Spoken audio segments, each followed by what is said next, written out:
Okay, those are binding constraints that we have to work within. Second thing that I want to talk about before I talk about the other details is how can we assess or compare electoral systems? There are three variables that I want you to think about. The first one is the ballot structure, so the structure of a ballot. What that means is, does a ballot paper have the names of individual candidates, or does it have the names of political parties? Does a voter receive one ballot or multiple ballots? Does a voter make a simple choice for a candidate or a party, so you just put an X next to the person that you want to vote for or the party you want to vote for? Or does a voter rank their preferences? So say, and there are voting systems that are ranked choice, right? So Alaska, Sarah Palin just lost the election. Alaska uses a ranked choice system. So you say the person that you most want to win the election, number one, then you put a number two next to the person the second preference, third preference, fourth preference. There's all sorts of ways that you can do a ranked system. Ballot structure, something to consider is how many votes does a voter have? That sounds really random. Mauritius has a multi-member constituency system where voters can vote for several of the people that are running in that multi-member constituency. So if there's 8 members of your constituency, if a constituency has 8 members, there are 40 people running to be one of the 8. Voters vote for the 8 that they want. So you cast there's multiple X's. So ballot structures, how you actually vote, who you vote for, can take many different forms. And that's one of the things that we need to consider. In South Africa, at national and provincial level, you get 2 ballot papers as a person who's voting in a general election. One is for national, one is for provincial. Both of those ballots have the names of the political parties that are contesting. At national one has the names of the political parties that are contesting nationally. The provincial one has the names of the political parties that are contesting in that province. And then you've got one choice. You put an X next to the party you want nationally. You put an X next to the party you want provincially, and then that's it. So we need to think about, how do we want that to change? The second thing to consider, the second variable, is district structure. And that's another way of saying constituencies. Basically, how many constituencies are there? And how many seats are allocated to a constituency?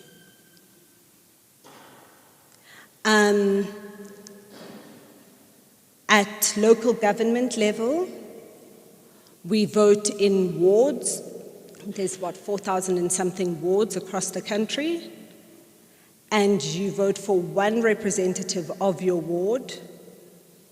We each belong to a ward. You vote for the one person that you want to represent you as a ward councillor.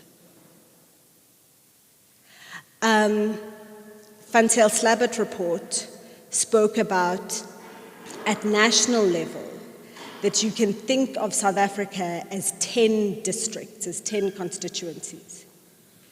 The nation as a whole, and the 9 provinces. So that at national level, we almost do have a multi-member constituency system, because you have 400 members of the National Assembly representing the district that is South Africa. How do we want to think about that in a reformed electoral system? Do we want to have smaller constituencies, similar to what we have at local government level? Do we want those constituencies to have one representative, or do we want them to have multiple representatives? So the Van Zyl-Slabbert Commission envisioned having 69 districts, 69 constituencies, and each constituency, depending on size, would be represented by 3 to 8 people, I think it was. 3 to 7 people. So it would be a multi-member constituency system. We need to decide what we want in a reformed system. The third consideration, in terms of these variables to consider, is the electoral formula. So is the system that we want a plurality or a majoritarian system? Basically, what we have, half of what we have at local government level is a first past the post plurality system, where in your ward election, there's X number of individuals that you can vote for. You vote for the candidate that you want to be your ward councillor, and the winner takes all. The person who gets the most votes to be the ward councillor, whether that most votes is 46% or 58%, wins. And everybody else loses. The winner takes all. In some systems, like Kenya just had their presidential election, Kenya has, for the presidential election, a majoritarian system, where the winner needs to get 50% plus 1. If the two highest candidates, one gets 46%, the other one gets 48%, then you need to go to a runoff election until one of them gets over 50%.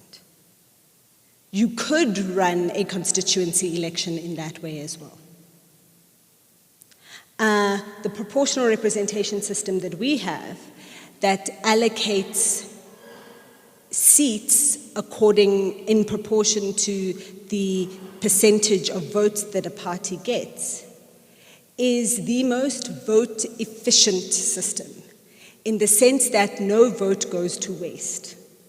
Every vote that is cast is counted towards the composition of the legislature, which is why you can have such broad representation in a legislature.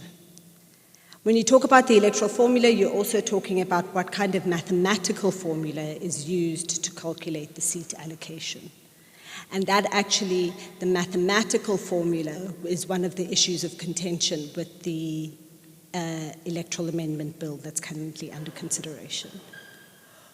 Okay, so I feel like I'm giving like a first-year lecture, but I hope that, okay. Now, Lawson's done a great job of explaining how we all got here. So, New Nation judgment is June of 2020, about Jan-Feb of 2021. Minister Aaron Motsoaledi calls a few of us, including Vali Musa, who's here, to be the chair of a committee to help him comply with the New Nation judgment. Constitutionally, Parliament is the only arm of state that is mandated to make electoral law. That's why the courts can say this is constitutional, this isn't. But the courts can't say South Africa must have this electoral system. Parliament is the only institution that can do that. Which is why we need to figure out how to engage with Parliament, because no one else can make that decision. But the South African Parliament, for reasons that elders here can explain, that I can't, because I was 10 years old in 1994, so I can't explain it,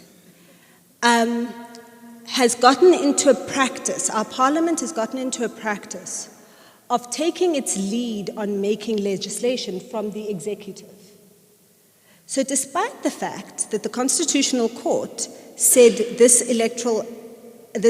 act must be amended by Parliament, Parliament waited until the Minister of Home Affairs gave them an amendment bill.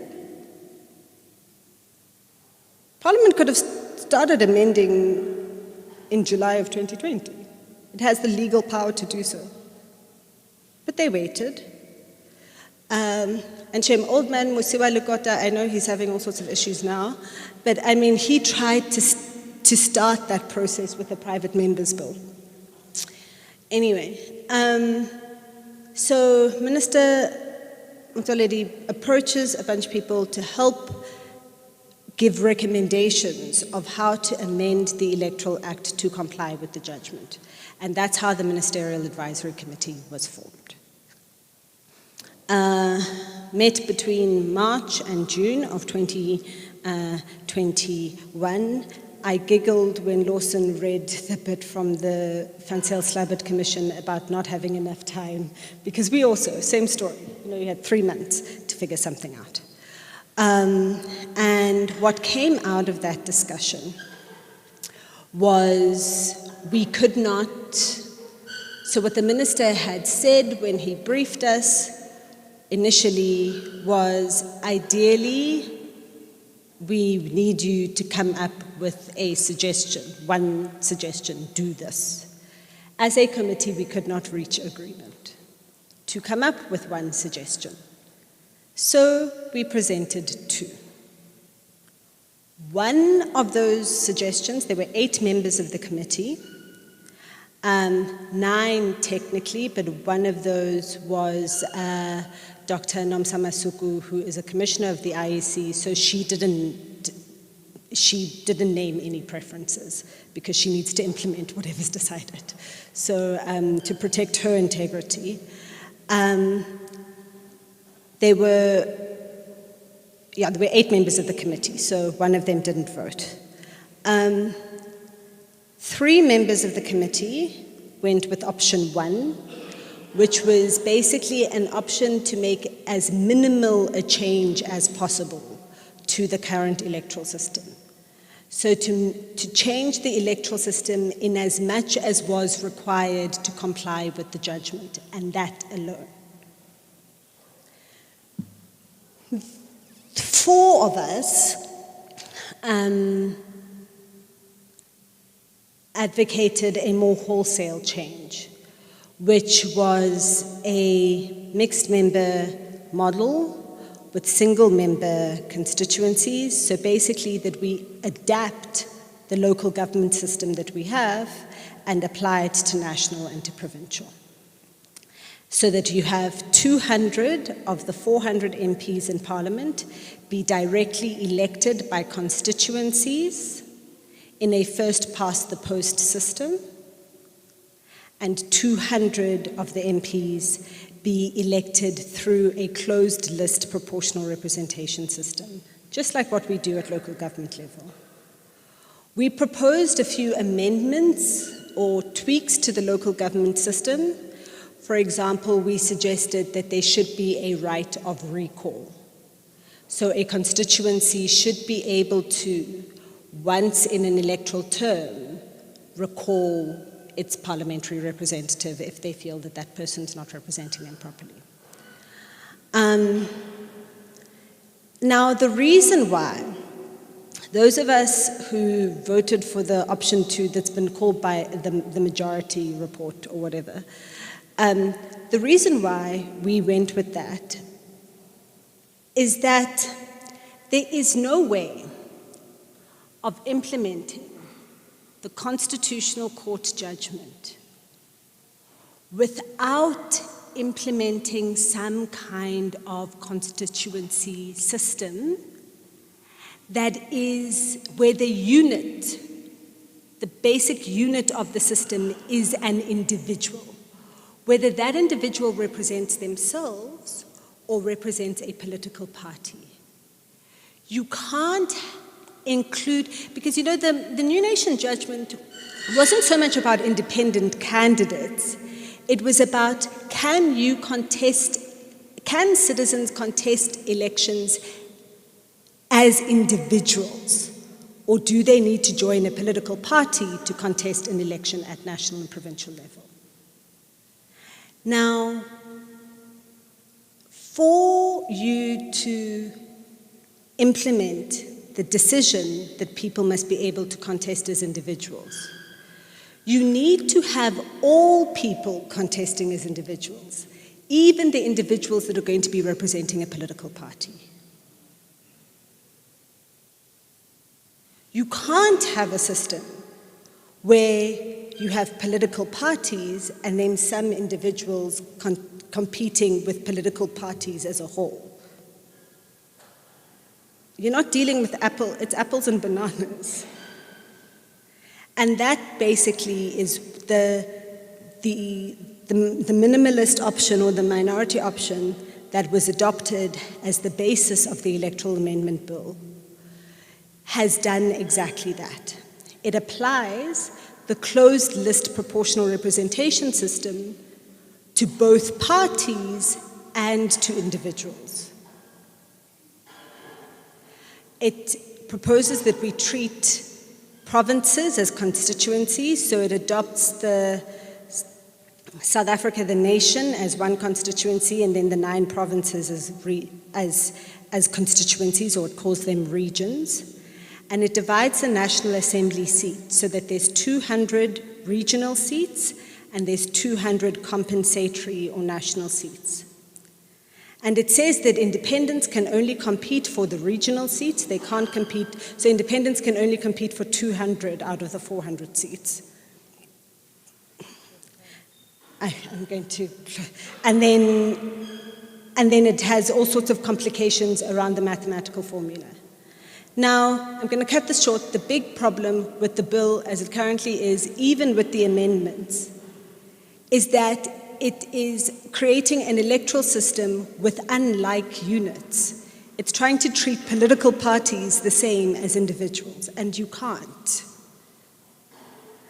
And so much of the substantive changes that Lawson spoke about that have been made in the parliamentary process are about trying to square that circle, trying to make something make sense that actually can't. So I think that we do need to engage with the public participation process that's underway. And I think part of that engagement needs to be making the point that this thing of trying to treat parties and people as the individuals as the same thing is the root of the problem. And we need to provide a suggestion. The MAC majority report, which had the 200-200 split, was based on the local government elections. It is perfectly possible to have 300 MPs elected directly and then to have 100 compensatory seats. It's perfectly possible to do that. There's a lot of room for maneuver within that option. And I think that's something that should be discussed. I'm going to close with, I was asked also to just indicate other political considerations other than just the electoral system. I want to just mention 4. The first one is that the accountability problem that we're dealing with as a country is one around political party democracy. Our political parties, whether they're big or they're small, aren't run democratically. The case of Zugiso Aranto is a big one. And unfortunately, amending the electoral system is not going to help us deal with political party accountability or political party democracy. Second thing to consider is what the implications of having individuals running for provincial and national election is going to have on the Political Party Funding Act and the political party funding regime that was established in 2019. Third thing I think it's important to consider is boundary limitation. So if we say that we do want to have a constituency system, who's going to demarcate those boundaries? We currently have a municipal demarcations board. That demarcations board could be renamed and the legislation changed for it to just be a demarcations board that isn't just a municipal one. It's perfectly possible. Or do we establish a new statutory body? So, who demarcates? And who holds that demarcations authority accountable? And then the fourth thing I think that we need to consider, and Mojanka, I agree with you that the IEC can do many things.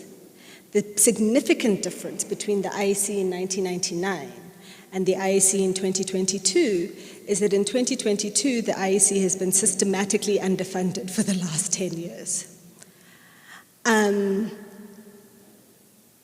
In 2019, the IEC's budget was 1.2 billion rand put on the 2019 election, compared to 1.5 billion rand in 2014.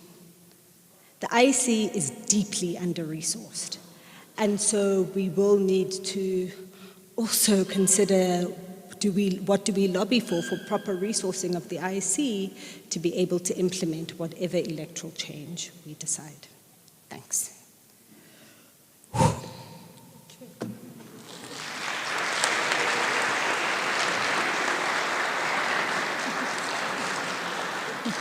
Thank you very much.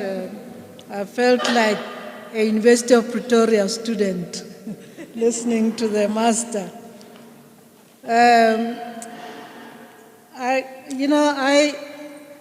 There are times when I say to the Constitutional Court judges, I wish I was younger and I would come and debate these cases before you.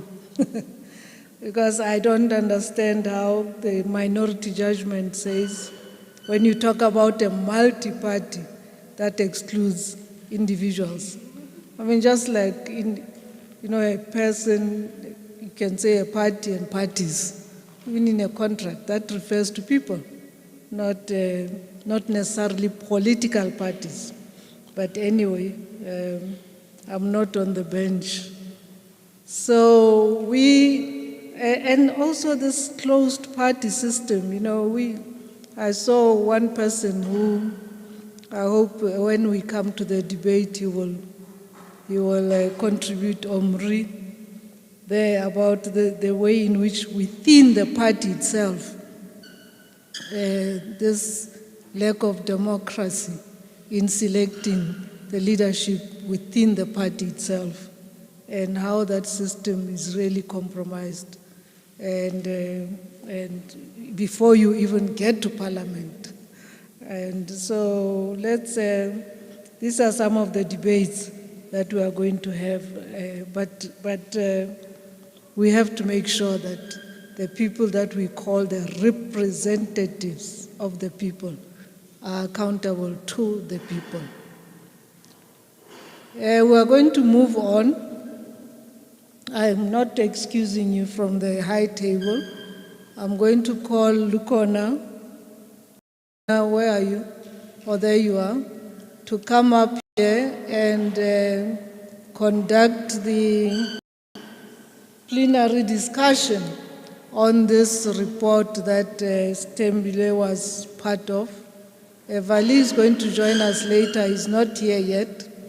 And so I see Lukona always moves around with Tessa. Tessa, you are doing something in the afternoon as well.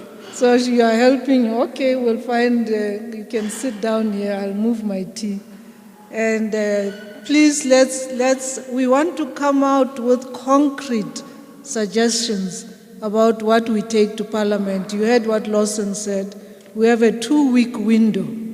And out of this gathering, we've got lots of NGOs here. We've got My Vote Counts, which have focused a lot on this issue. Let's come up with concrete suggestions that we are going to take forward to Parliament. And let's base them, as I say, on our lived experiences, to say, we are not fighting any party. We're just trying to make sure that the system works best for the majority of the people in this country. So, Lukona, over to you. I can go and sit down. You sit here. You can sit here, Mama. It's fine. I thought I was coming to a gathering of activists who wants to disrupt. And now I'm seeing ties and blazers. Hey. I feel underdressed. A very good morning, colleagues, and thank you for making time today on this very important work. I know you've listened a lot, so we are now going to get an opportunity to make sure that people can say something in their teams to plenary. The vision behind today is to develop some degree of consensus on what do we mean by electoral reforms. In the short term, between now and December 2022. Now, I am using this short term very reluctantly because I think Parliament is not going to meet December 2022. The reopened window for written submissions that ends on the 16th of September, they re-advertised this morning. I saw an email of that re-advertisement from one of our colleagues at My Vote Counts.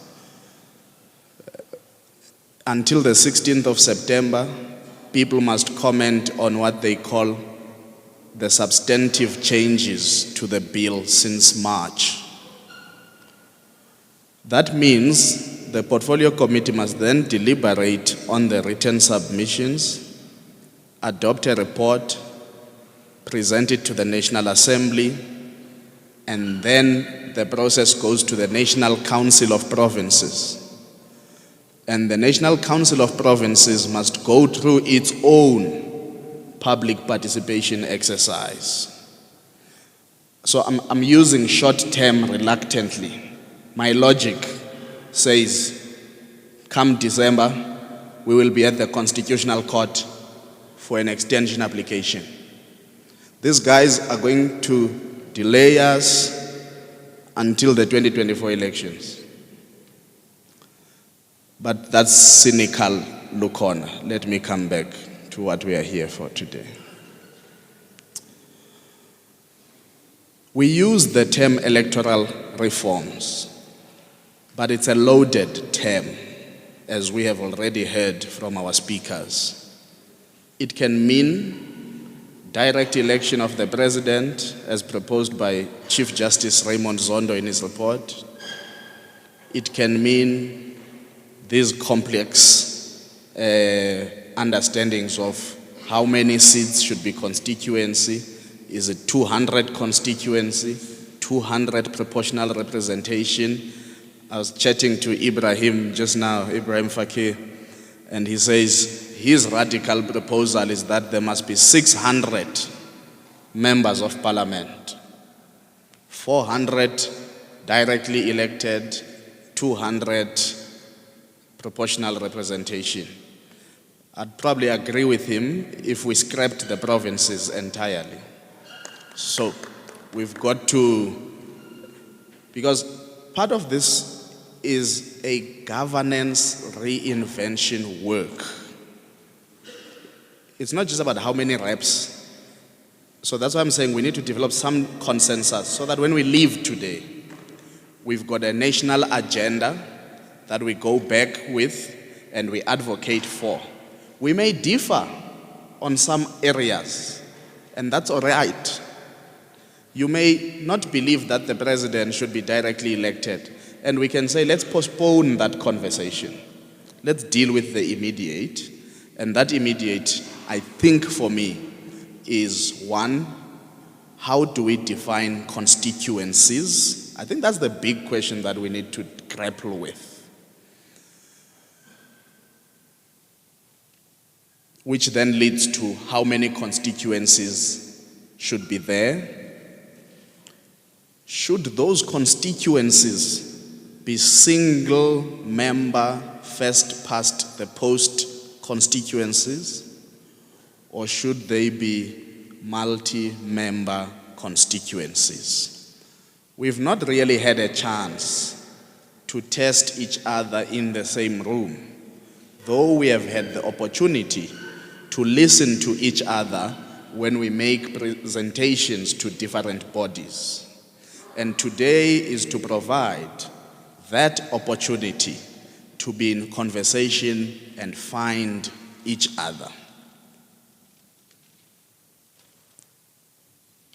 The truth of the matter is that in some of our work that we do at the Rivonia Circle,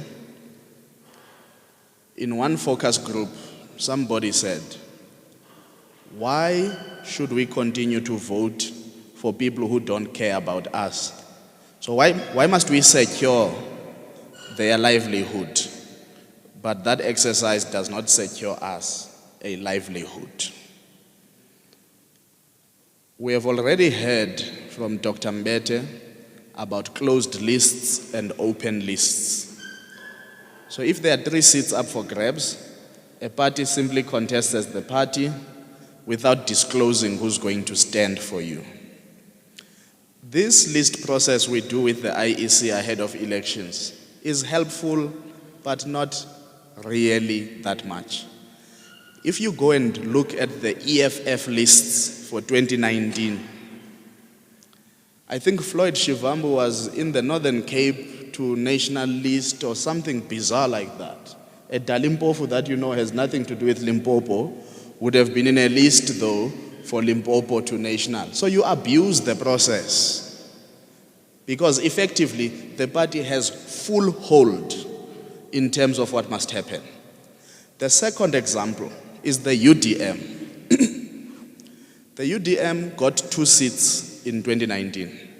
1 national to national list, 1 regional to national list in the Eastern Cape. Because they wanted the deputy president of the UDM, Ngabayom Zingwangwa, to become the second person in parliament, they made everybody in the regional to national list to sign that they were not available to take up the list, the seat. These are just some of the flavors of abuse, but we are bringing it to you now. Tim, do we have a roving mic? We've got 2. Can I have that book of yours? The book, not the mic.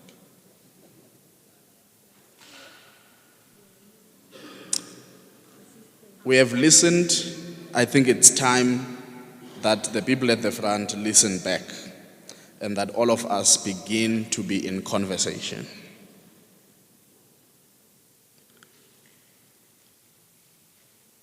I want to start off this way, Lawson, because both option 1 and option 2 have been unpacked. But for completeness, I'm actually going to read the summary of what we call option 2, which is the view that was just never considered. I know people try and put things nicely. Option 2, which I think Stembi supported, or Dr. Mbete, sorry, I've known you too long, Stembi. I must respect you in front of people. Option 2 reads as follows, the summary. The mixed member model incorporating single member constituencies. This option entails combining the first past the post and the proportional representation, making it a mixed member proportional system, resembling the current local government electoral system, albeit with some improvements. This option involves electing members of parliament from 200 single-member constituencies, and the remainder, which is also 200, from a single national multi-member constituency. Close quote. Option 1 is what has led to the bill that we have. Just by a show of hands, is there anybody who supports the current bill? You know, sometimes we make an assumption.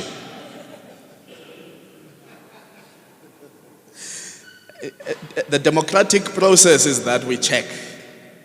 Because I would love to give the mic first to that person.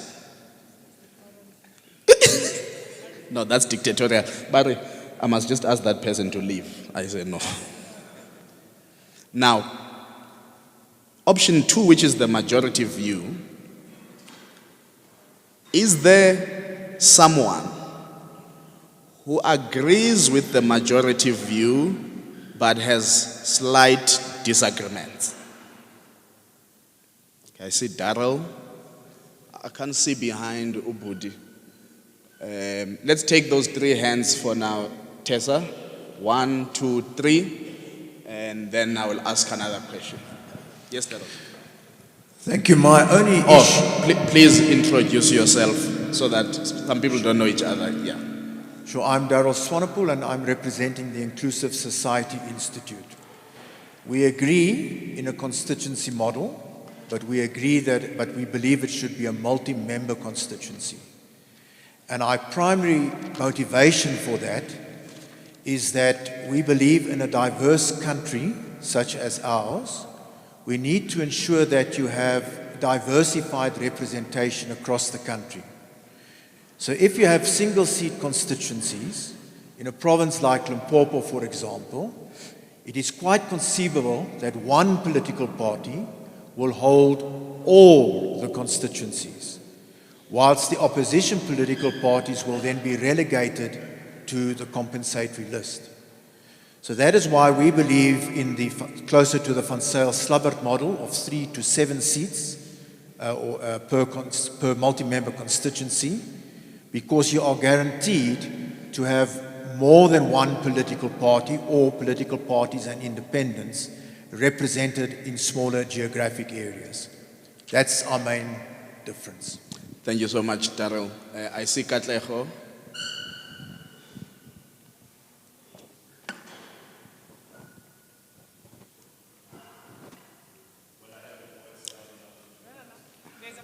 I know your voice is intimidating generally, but please don't intimidate us.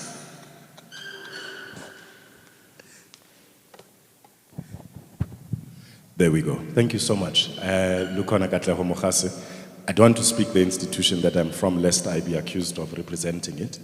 But I wanted to find out, sir, is there a possibility, for instance, if the country were to be divided into 400 constituencies, and you were to use, for instance, Gauteng as an example, just bear with me, the maths might be a bit hard. If you have 526 wards with 73 seats in the Gauteng provincial legislature, it would mean that each constituency has 7 wards. So that person from the political party A would have to come from those 7 wards. And the independent candidate as well would have to come from one of those 7 wards. So is that potentially a possibility where the entire country is divided, you do away with proportional representation altogether, and you have independent candidates contesting with people who live alongside them? Okay, thank you very much. Third hand is behind Mr. Camera. Is the table behind the camera? Tessa, the table in front of you. Yeah. Thanks, Chair. My name is Manny de Kamara. I don't represent an organization. I used to be a member of parliament, so I know how the list gets manipulated. So I can give you a practical example. Right, I'm in favor of the mixed member system, but there is one problem with it. we still have PR lists. And PR lists is where our democracy goes to die. Right? They will be manipulated from a practical point of view. Whichever way you look at it, the party bosses decide who goes to parliament on that list. And even the people who are directly elected are going to have the ability to sway policy directly limited by the number of people the party has from the list. Right? The way we fix that is with localized lists. Right? It's basically the same system we use in our local government system, but instead of having PR lists, we have localized lists. And you may ask, well, what's the difference? Localized lists are determined by voters. Under this system, each constituency will have 2 members of parliament, the person who wins the first past the post system, and the other person will be somebody who stood in that constituency, did not win, but got enough votes to be on their party list. So the lists are ranked by the number of votes you got in your constituency, from highest to lowest. And if you're in an electable position, the IEC appoints you to that second seat. So every constituency will have 2 members of parliament, the person who won the most votes, and somebody got elected off their list. Why is this an improvement? Well, first of all, there are 3 things that matter. First is accountability, proportionality, and then proximity. The further an MP is away from the voters in terms of the size of the constituency and number of people in that constituency, the more difficult it is for voters to access their MP. And if you have 7 members in a multi-member district, well, there's 7 degrees of distance away from the voters. Under the system I'm proposing, every constituency gets 2. So if one MP is not responsive, you've got another one that can take their place and you can go, we'll listen to you. The second reason is we were talking about, Dr. Mbete was talking about inter-party democracy. Well, actually, if you have localized lists, guess what? The party leaders have no say as to get to be on the list, so members will be responsive to constituents. Constituents will ensure democracy within political parties. You can, of course, have primary systems and that sort of thing. But at the end of the day, we must achieve 3 things. Accountability for every member of parliament, councillor and legislature in a province. We must have proportionality, and proximity matters. It matters a great deal. Thank you so much. There's another hand at the table at the back. Next to Eliwe. Okay, there are 2 hands in that table. I see. Okay. Hello, yes. My name is Omri Mahwali. I've got, maybe a suggestion I would have put to the committee, ministerial committee, that maybe they should have put also Dr. Van Zyl Slabbert majority recommendations as the 3rd option, so that to allow the population of South Africa to consider also that. The 2 options that they've put across, I'm not satisfied with them. I don't think they will address our problems, the current problems. They won't prevent future state capture in my mind. It will still continue. There will still be state capture under such 2 options. So I would recommend that maybe the 3rd option should be put in place as Dr. Van Zyl Slabbert majority recommendation. 75% of members of parliament be elected directly by the citizens, the taxpayers, the people who actually pay salaries of these politicians. Because what is important with all these laws is that they put the citizen far back. The taxpayer is far back. And it is the taxpayer that pays the salaries of all these politicians.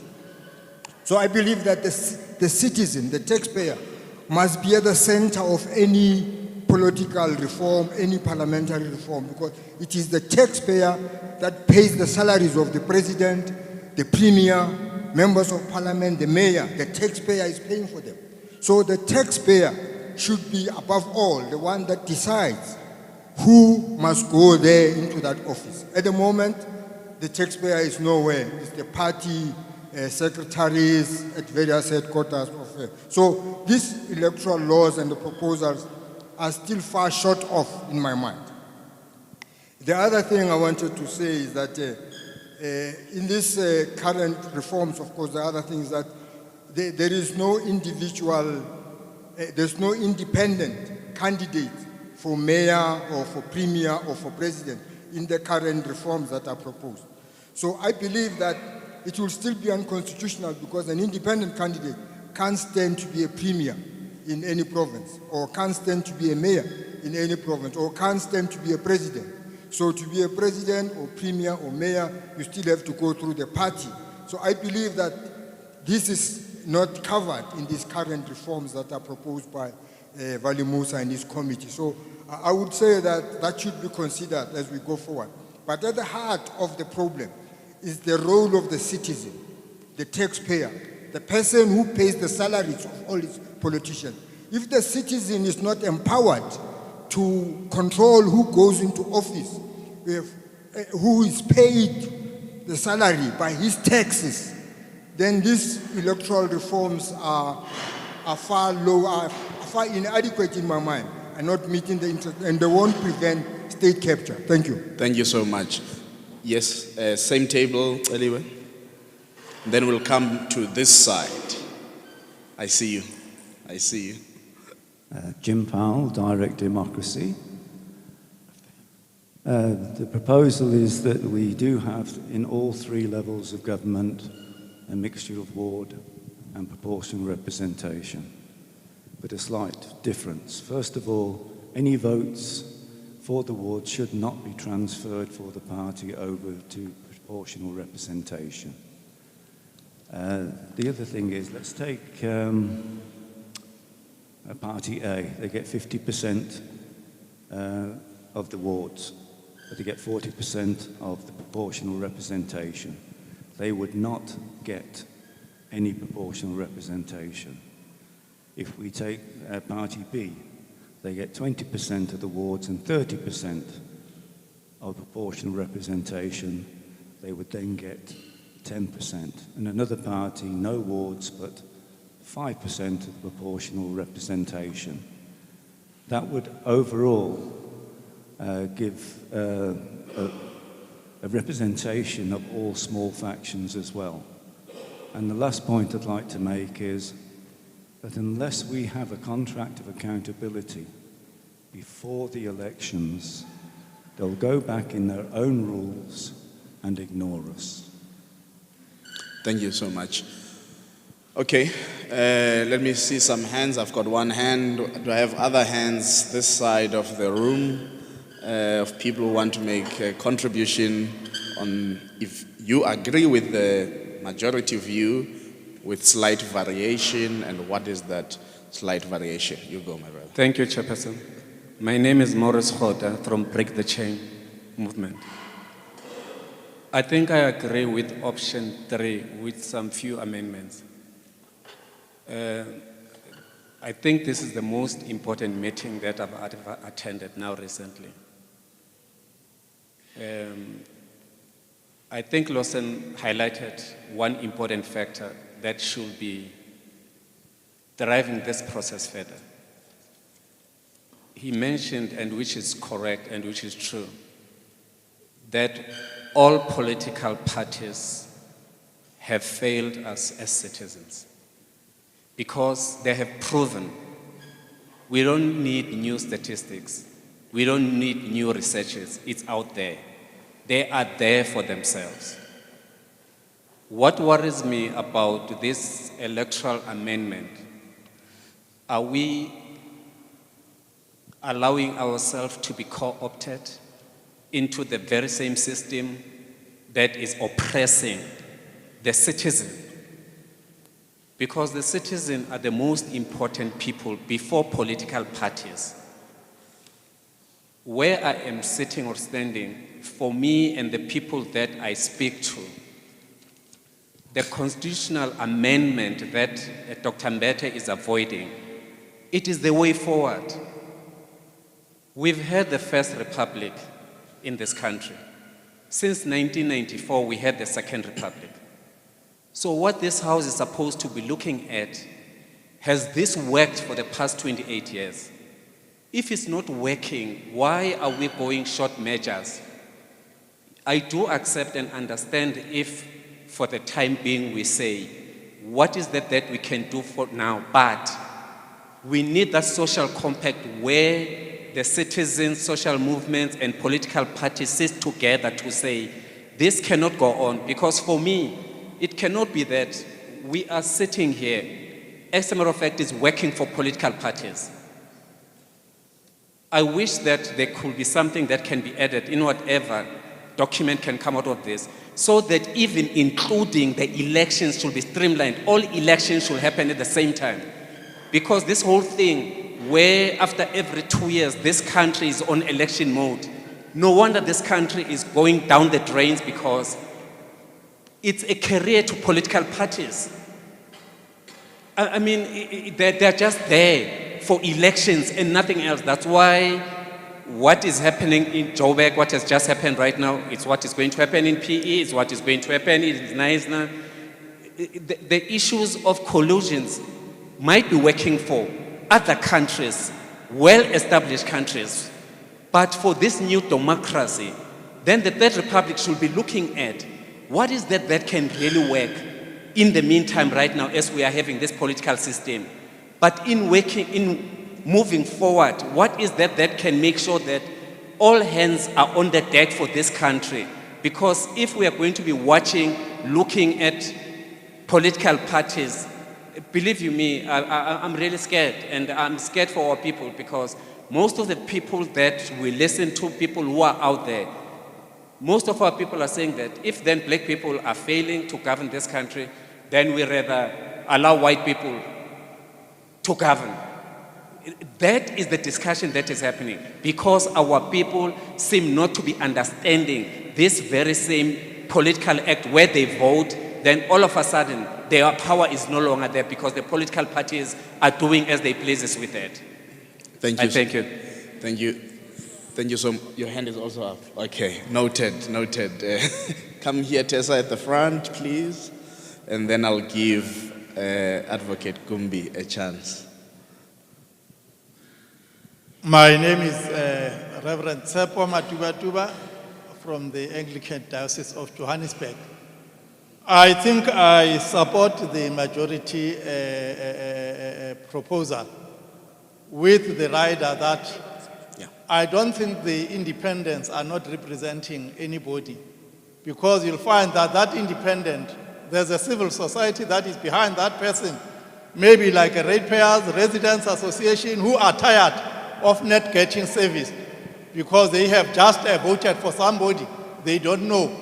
But this person, I think accountability will be more on that person, because he doesn't owe allegiance to a political party, which can decide to remove that person if the person is not towing the line of the political party at the expense of the residents or the people that the person is supposed to be representing.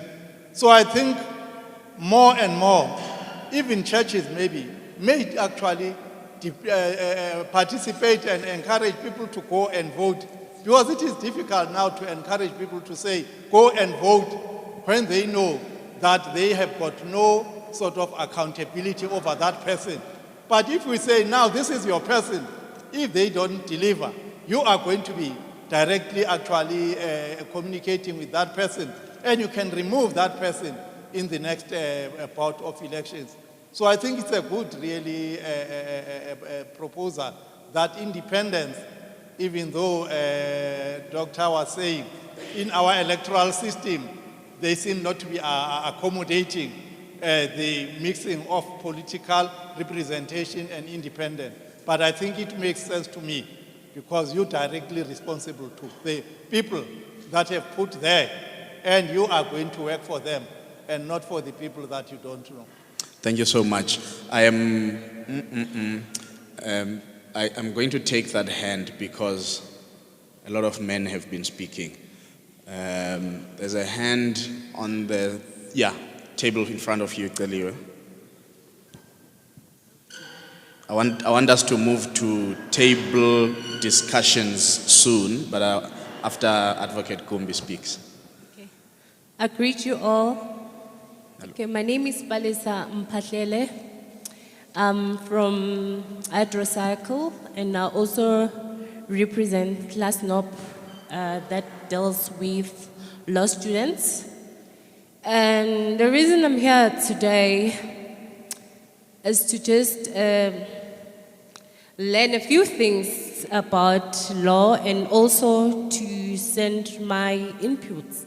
Because I believe that we as voters, we only matter when we have to cast the vote to a certain party, and after they receive the seats, they forget about us. What I suggest is that there should be a way where we could enforce certain policies that will hold each party accountable.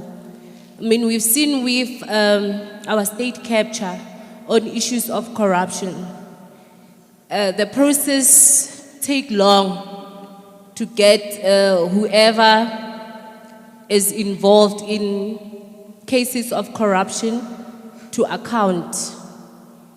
So I believe that we should really reinforce strict measures where we get reports on each party's performance. And if a party is found with majority of corrupt leaders, like we've seen from the likes of the ANC, there should be a way that such a party should be removed. I don't know how the policies work, but there should be a way that a party is corrupt beyond explanation should be removed. Because people are suffering. They're spending state resources. The proceedings, they take long, and yet nobody is booked. So that's my plea. Thank you. Thank you, Palesa. I actually like your plan. I think there is something in law that has not been explored to prove that a party is deploying irresponsibly to the harm of the state, and that it might need to be deprived. Yes, Mama.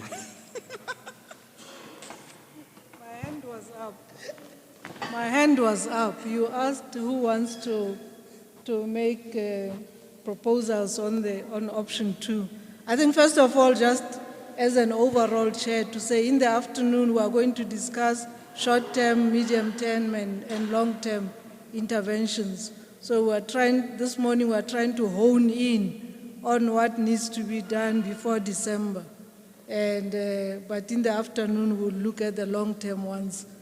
So I support your majority report, Stay. I'm also just very sad that it looks like the split, the minority report was written by people who put on an administrative head. You know, it's people who have administered elections, and they were like, oh my God, this is going to be too difficult. And as a result, then wrote a minority without, as I said in my introduction, looking at the real fundamental rights approach. But I think that when we think about what is it that we are trying to correct, when you look at your report, you are suggesting a 50-50. And I just wanted to say to someone earlier spoke about doing away with proportionality. Unfortunately, in the short term, we can't, because the Constitution says you must have a system that results in some proportionality. So that 50-50 split for me is a little problematic, considering what it is that we are trying to correct. And if we are trying to correct and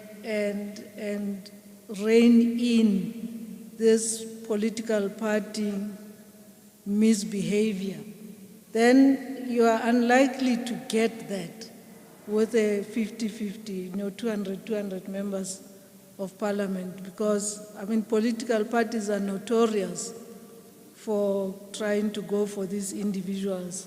And if they get just one person to vote with them, of the independents, that's it. They carry the National Assembly.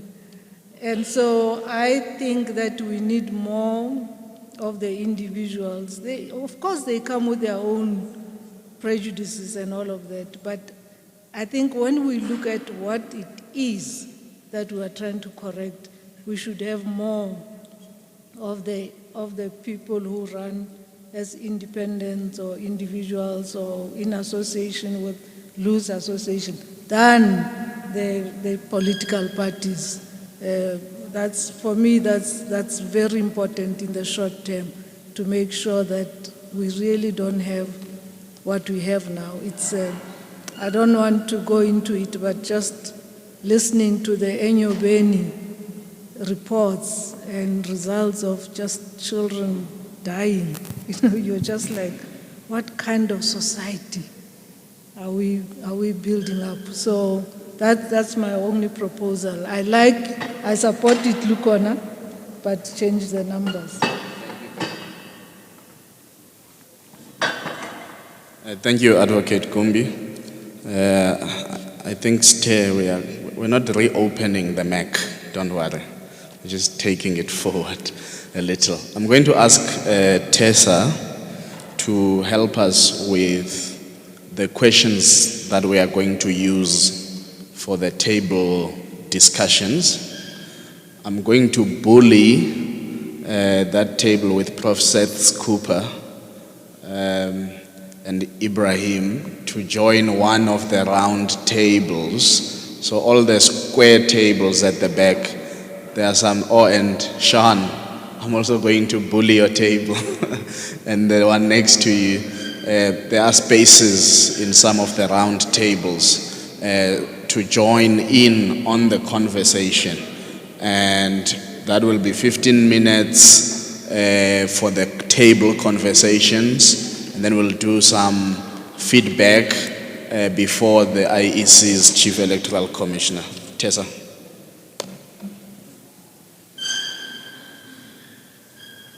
No shame, at least I can speak. I have abilities other than mics. Good morning, everyone. So in the group discussion, we want to hone in on 3 questions. And really the group discussion is for us to crystallize and put on paper some of our views and some of our thoughts. We won't be able to share everything that we come up with in the plenary session, but we think it's a good idea to be able to put on paper and that we collate all of that information. So you'll see on your tables, there are yellow and orange cardboards. Please use that in a marker pen or a pen, whatever works, just to write down the things that come up for the 3 questions we're going to give you. And also have a rapporteur ready to be able to feed back on some of the questions. So the 3 questions we have, the first one is for the group to come up with the top 3 features that you think an electoral system that is ideal for us should have. So what are the top 3 features of an ideal electoral system? And this is also to consider that yes, we are talking about the bill that's on the table now as part of the conversation, but let's also assume that we can invent and think beyond just what's on the table at the moment. So this can be very practical things that you think need to be part of the electoral system, or some of the outcomes that you think the electoral system needs to be able to produce. So we just want you to think of 3 features that you agree on at the table should be part of an ideal electoral system. So that's question 1. Is everyone clear on that? Yes? All right. The second one is for us to talk a bit about constituencies. So the question is for us to talk about what an effective constituency could look like. So some people have given ideas about that in the room already. So in terms of the size, the geography it should cover, the numbers in Parliament, let's put down some ideas in the group that we can agree on in terms of what we think an effective constituency might look like at a national level and the provincial levels. Yeah.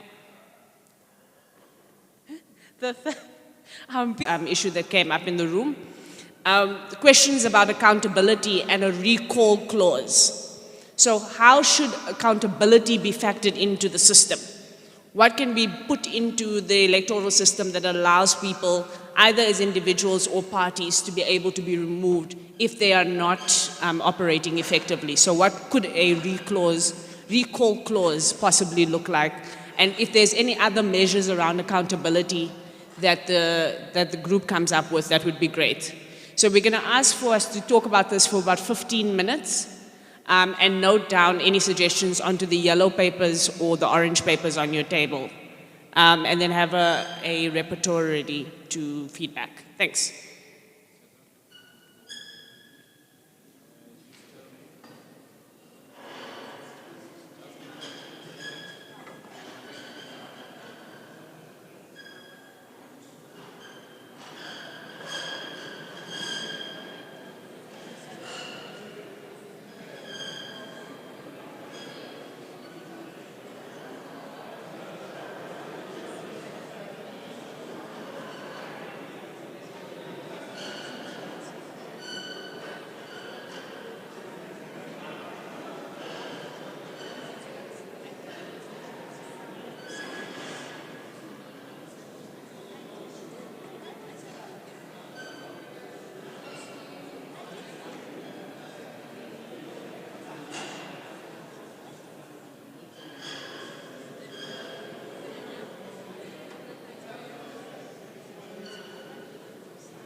All right, we have about 3 minutes left. If you don't cover all of the questions, that's fine. So get as far as you can.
Colleagues, we are going to feedback in a minute.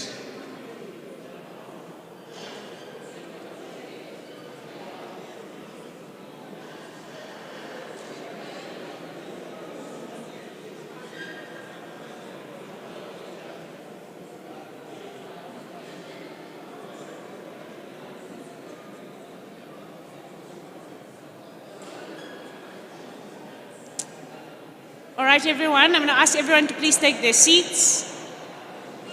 Kheliwe.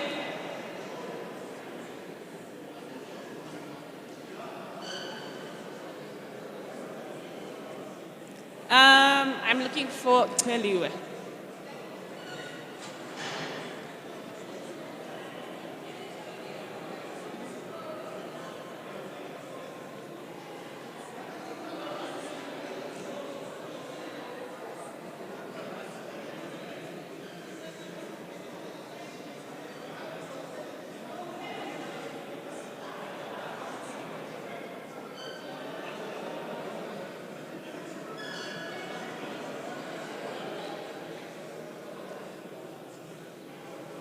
All right, are we ready to feedback?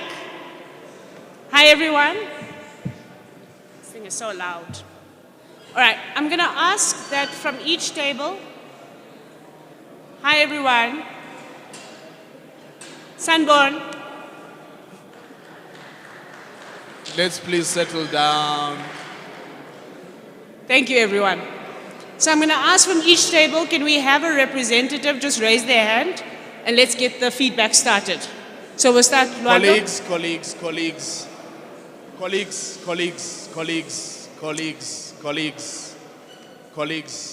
I know the debates. This table is clearly not done. And that table. Litlokonolo, please control your table. I'm going to have to now ask people to control their tables. Colleagues. All right. Clap once if you can hear my voice. I'm trying to control the table there. Clap once if you can hear my debate. voice. All right, we're together now. So can I have a group that just raises their hand? You have 1 minute just to share with us some of the things that came from your group. All right. Yes, but we're not ready now. We are still writing. We're just noting that we have. Or, Lukwana, do you have a group yet? Thank you. My name is Nkulula Kotzelani. So what we looked at was the first question and the last question. So the first one dealing with the top 3 features of an electoral system. The ones we settled on were transparency, simplicity, and broad-based participation. I'm just going to focus on the last one because that's one that hasn't really been discussed. So I think one thing that we found that wasn't really discussed in these electoral reforms is participation. In certain countries, we know that participation in elections is mandatory. Otherwise, it comes with certain penalties and fines and the like. So we thought that would be an important consideration of an electoral system, because without broad-based participation, it essentially loses the value of democracy and people having their voice. On the last question, we didn't deal with the second one, we dealt with the last one. We agreed that there should be some form of recall clause. We did not find, we couldn't really find consensus on how that should look in the short term, but we do believe that there should be some sort of regular reporting mechanisms and constituency engagement. One thing that we also found where we weren't too sure if we were moving backwards or not is that the question as to whether what we're trying to do in terms of removing political parties is necessarily the right approach, on the basis that when you vote for a political party, you are essentially co-signing their philosophy, their track record, and all of that. And if a political party, as that direct accountability mechanism, can then say, look, we were voted for X, Y, and Z, and you're not fulfilling that mandate, that's a very quick accountability mechanism, as opposed to having to wait for, if we have a recall every half term or so. So we kind of, well, as a table, kind of argue that political parties are a form of accountability. And if you're not happy with the form of accountability that a particular political party is taking, then you can obviously then change your vote. Yeah, thank you. So I'm going to ask everybody to limit your feedback to 1 minute. So we have another table. It's ready? Behind you, Lukona. And if something's been covered, just cover other things as we go. Okay. Well, we said putting citizens at its core. I'll just cover the things that have not been covered. That it must be based on appropriate civic education, which is much more than voter education. And it must have minimum requirements that excludes from public office demagogues and populists, people who preach violence and stuff like that.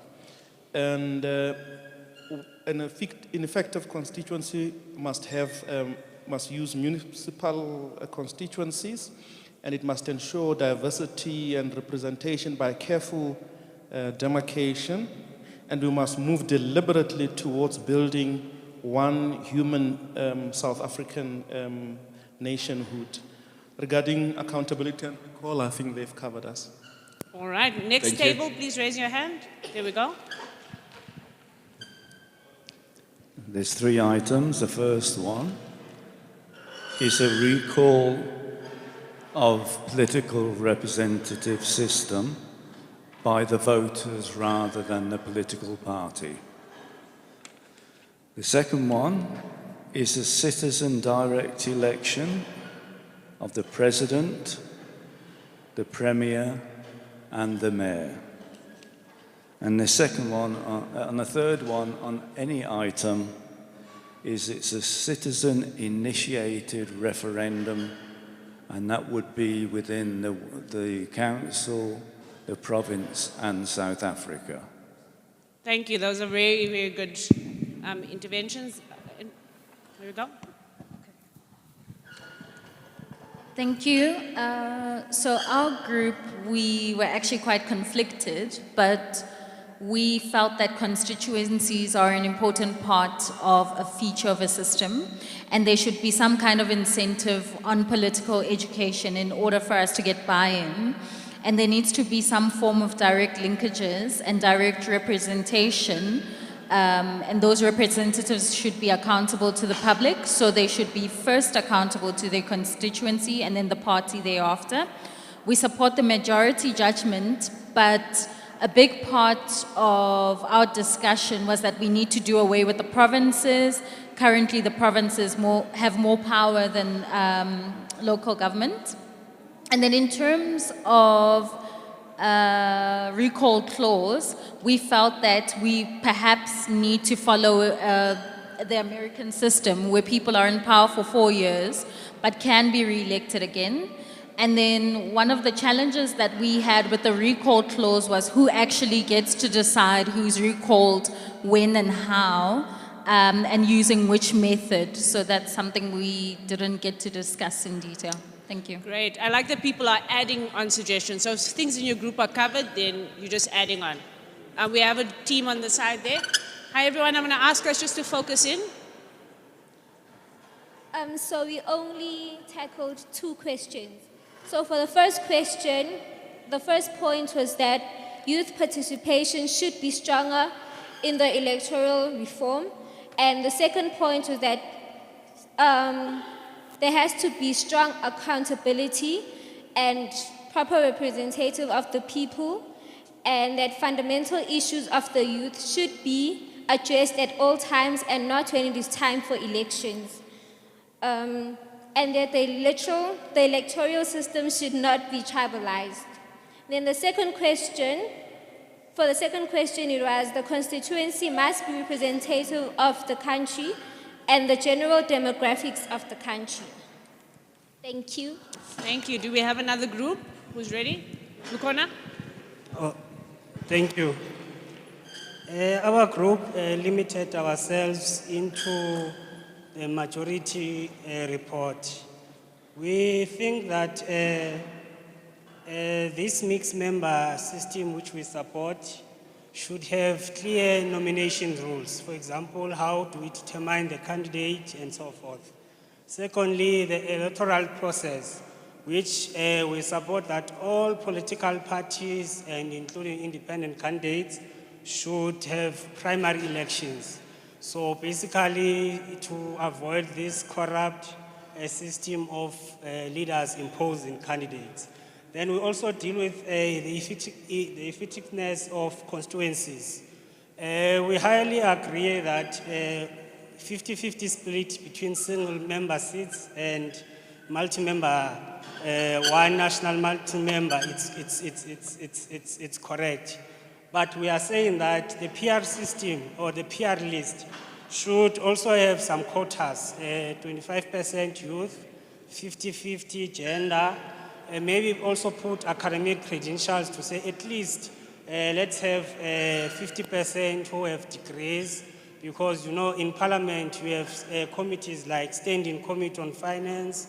So those type of institutions within Parliament, they require also academic knowledge. The issue of accountability, we didn't get into it, but we support the recall clause, and also want to put into a suggestion that we should establish an independent commission on public representative so that they can facilitate that recall clause. Thank you. Some very detailed recommendations. Khaliwa? Good morning, everyone. Thank you. So we delved a bit on accountability. And for one, if the bill suggests that we vote directly for an individual, then the individual should be like held accountable, right? So MPs do not act on their own accord. So if we can now, if the MPs who are corrupt are held accountable for their actions, that's going to change the way the whole party operates and the surrounding parties, how they now deal with stuff, because the population now can directly tell them that you've been doing so and so, we do not want it, please step down.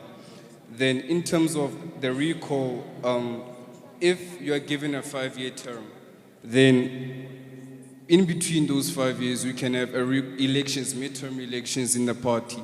If you're not doing, your party can have the power to say, to recall you if you're not doing something that you're supposed to do, then the party can have an elections and you can be stepped down and somebody else can now step up. So yeah, that is it. Thank you. Great, that covers quite a bit. Khaliwa at the back. So hi everyone.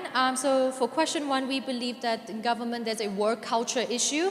So there's 3 features that we want to introduce: accountability, transparency, and inclusivity. And so we'll start with inclusivity. It should be part of the work culture to bring psychological safety into the team, because when people can bring their full selves to work, they better reflect the people. Number 2, transparency. We believe that there should be brutal transparency as part of the work culture in government. And so the government should communicate to the constituents directly and have street meetings directly and report back on what is going on. So then the constituents can hold them accountable directly and ask them questions on what's going on directly. And lastly, accountability. We believe that to respond to question 3, to link back to question 3, there should be a strict reporting culture where KPIs and are strictly adhered to, and when KPIs are not adhered to, then there's consequences which they can be removed. And there should also be, part of accountability, there should also be a reporting structure where the government should report to the constituents directly, whether it's share their process through social media or through the media consistently on what's going on and how are they working towards this issue consistently. Thank you. I'm going to ask people to please not have conversations. The acoustics in this room mean every voice is amplified, so it makes it a bit difficult for us. Khaliwa? Good day, everyone. On the ideal electoral reform that on our group we spoke of, in almost every election that we have, we speak of free and fair elections.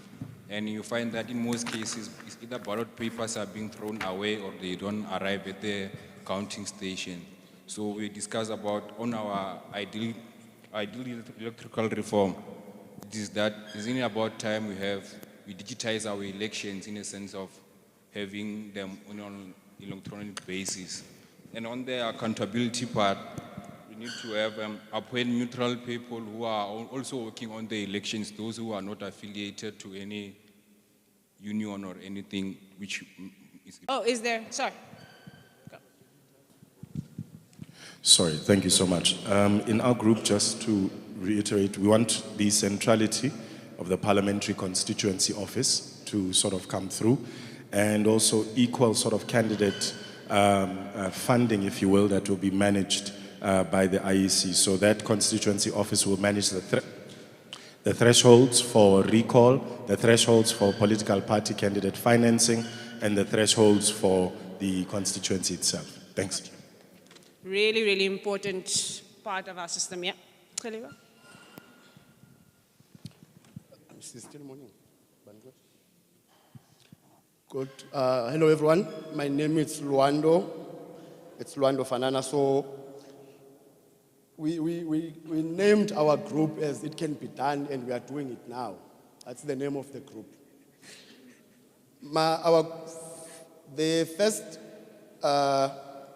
The first question, we said that an electoral system should include inclusivity. That is, the demarcation must be structured in the way that the poor areas are included with the super rich areas, so that the resources can be distributed equally to people whom are not in the same state of living, right? And then the second one is simplicity. Simplicity, it's on language, the language you use as you are dealing with the system that you want people to understand. And also the structures that you're going to use must be very simple in the way that anyone, even the kids, can understand that if we are going to a community hall, what should we expect out of that community hall? And then the second one, which is the constituency, we are rigorously saying that let's strip out the provinces. We see provinces as a waste of resources, time, and our energy, right? So if you strip out the provinces, you're going to have national government that is made out of people who were in the province, the upper people in the province to join the national government, and those who are in the lower parts of the provinces to be assisting the local government. Yes, and then, what's the last one? And the last one, accountability. Accountability is a bit tricky because, where did I write it?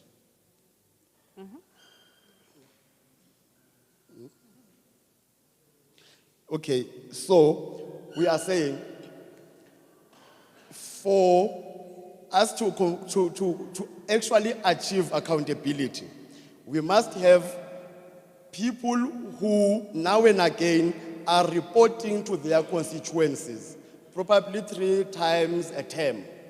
So what you are reporting on is the challenges that you get as the representative, the opportunities that you get as the representative, and also your own solutions on both of them.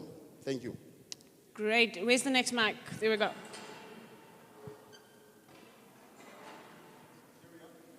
Oh, so then we'll bring the mic there. Yeah. Okay. Chair, the 3 questions conflated down. Your mic is off.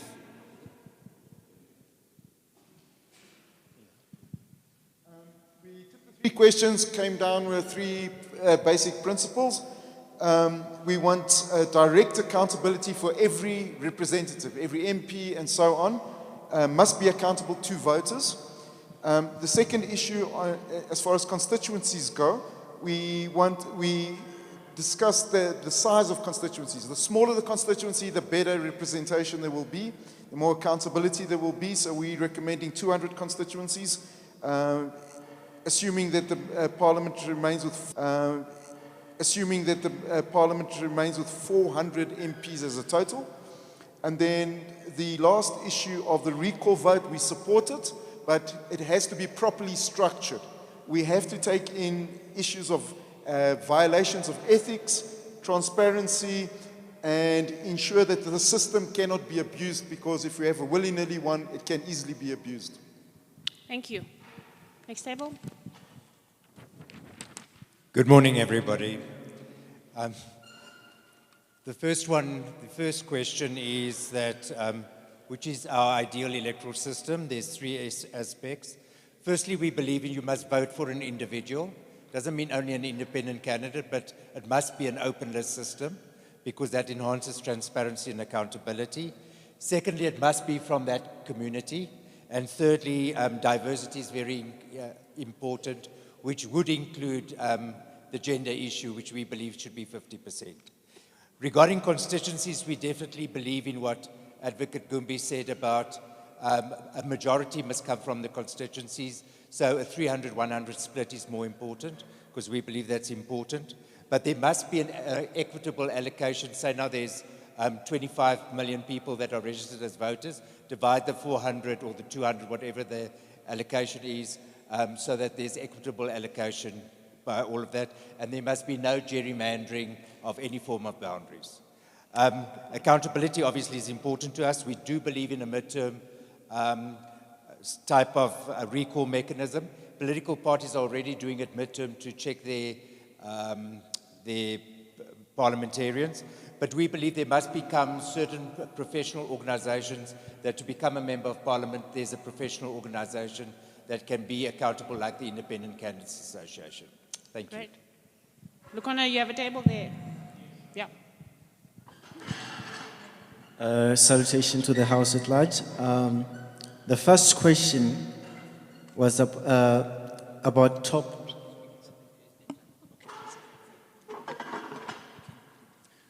The first question was about the three features of an ideal electoral system.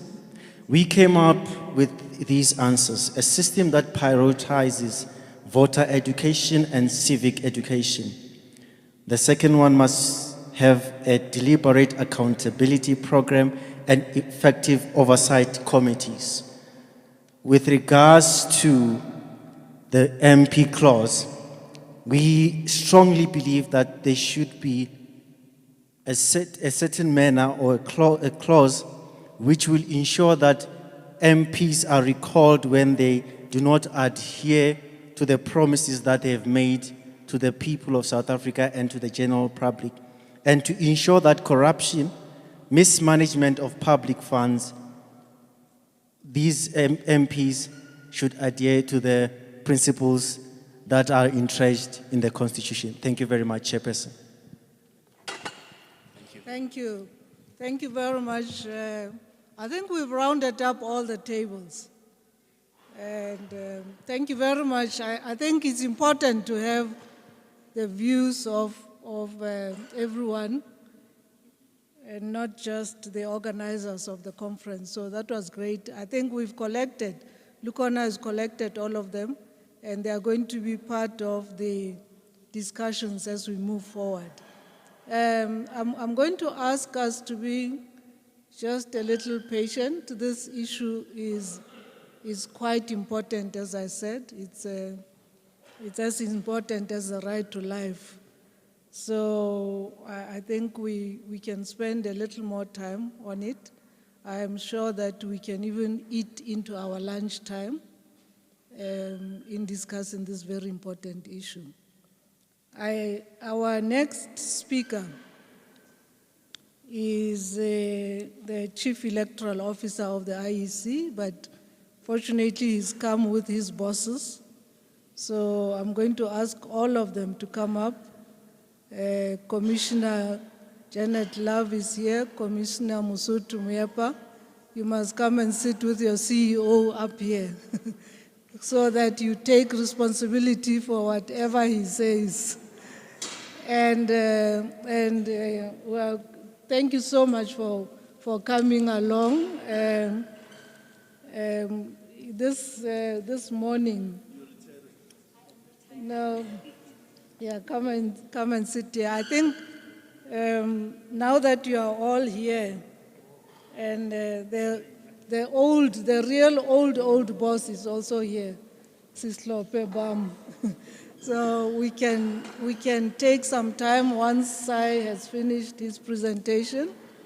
If there's a few questions or clarification from the floor, while we have the commission here with us today, I think I can use my chair's prerogative to allow people to ask a few questions of the IEC if clarification is needed. But Musutu and Janet and Sai, this morning we spoke about an approach to this matter that recognizes the fundamental nature of the right to vote and be voted in, rather than focus on the administrative difficulties. And so we want you to wear that hat as well. That says this is a right that people gave their lives for, and accountability is a key thing. I said in my opening remarks that these members of parliament can reintroduce the death penalty, if they get a 2/3 majority. So the constitution means nothing if you don't give it to responsible people. And so that's the approach that this group is taking to this issue. It's not a formalistic approach. It's more of a fundamental right approach. And we hope that you will use the same approach in your input. So, Sai, over to you. Thank you so much for coming. Thank you very much, Program Director Mujanku. I'm accompanied by the Vice Chairperson of the Commission, Ms. Janet Love, as well as Musotu Mepja. I think, given the intellectual firepower that is on the ground, I needed some support from commissioners. I was not going to be sufficient on my own. But thank you very much, and thanks for the invite. Now, I think at the outset, the Commission has taken the position that the choice of electoral system, it's a matter of national policy where Parliament must express itself. Of course, it does not mean that the Commission is agnostic about that choice. It is not, because we've got to ensure that the mechanics of an election work. So whatever choice, a policy choice is made, must be workable ultimately. And that's the entry point of the Commission into the whole policy discussion. The second point that I think has to be made clear up front is that the national choices that are before the country have implication for the quality of an election that can be delivered. And I'm going to talk a lot about that this afternoon.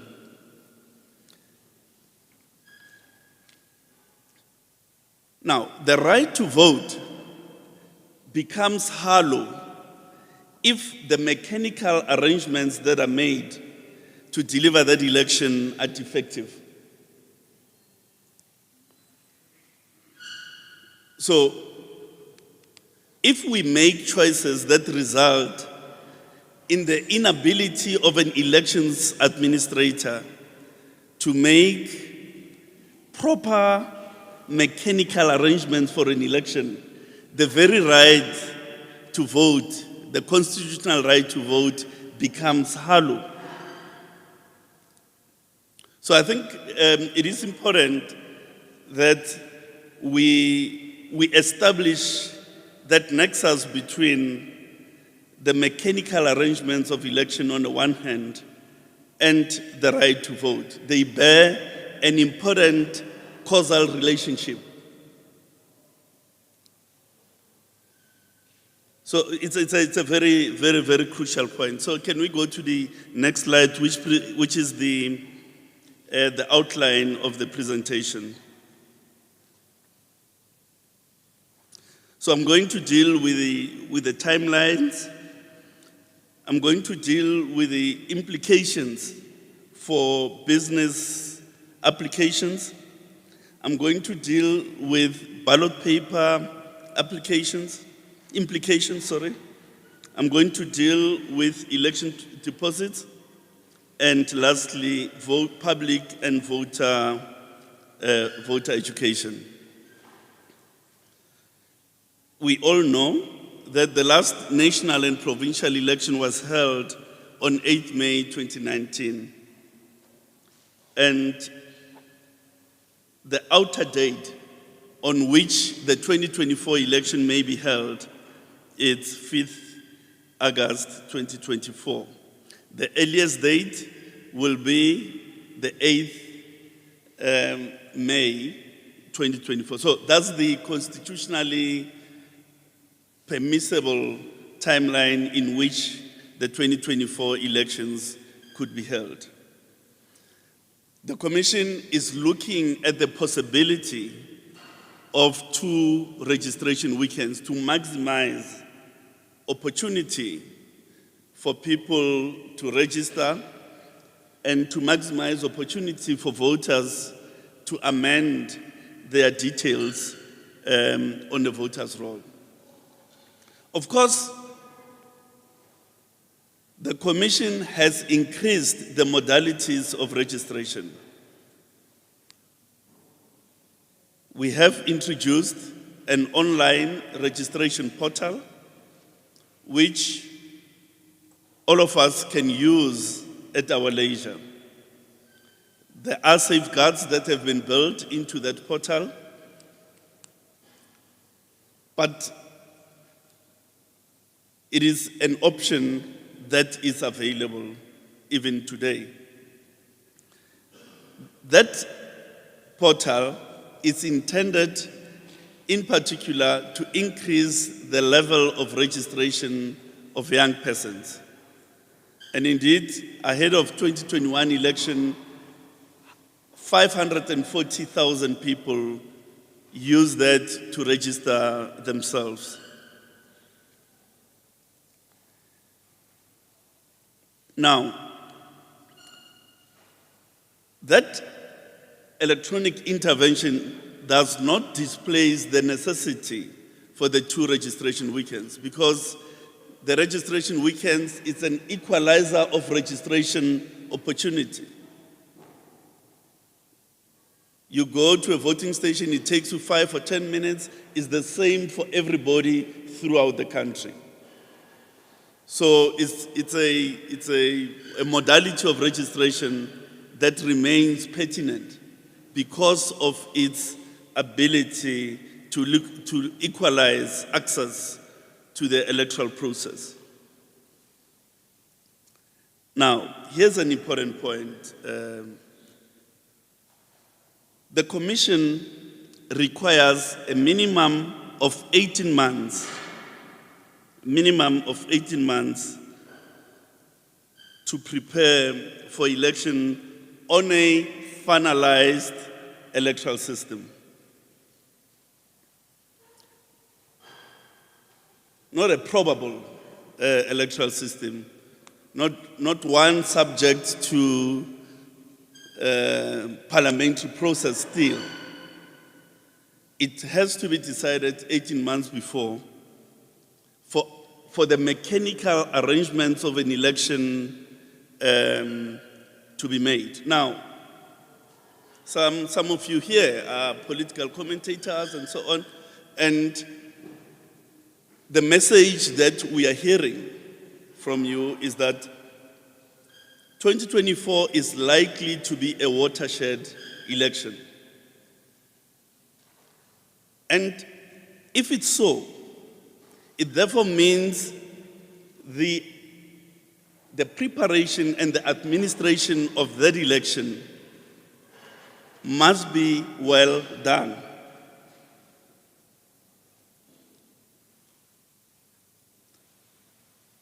So that whoever emerges victorious, they can claim their victory without the loser saying, I've lost because of the poor management of the electoral process. It has to be a well-managed election. But in order to have a well-managed election, you need certainty on the electoral system at least 18 months before. It's no matter of administrative luxury for the Electoral Commission. It's no matter of administrative convenience for the Electoral Commission, but it's about an imperative to make proper arrangements in order to give meaning to the right to vote. Because without those proper arrangements, that right becomes empty.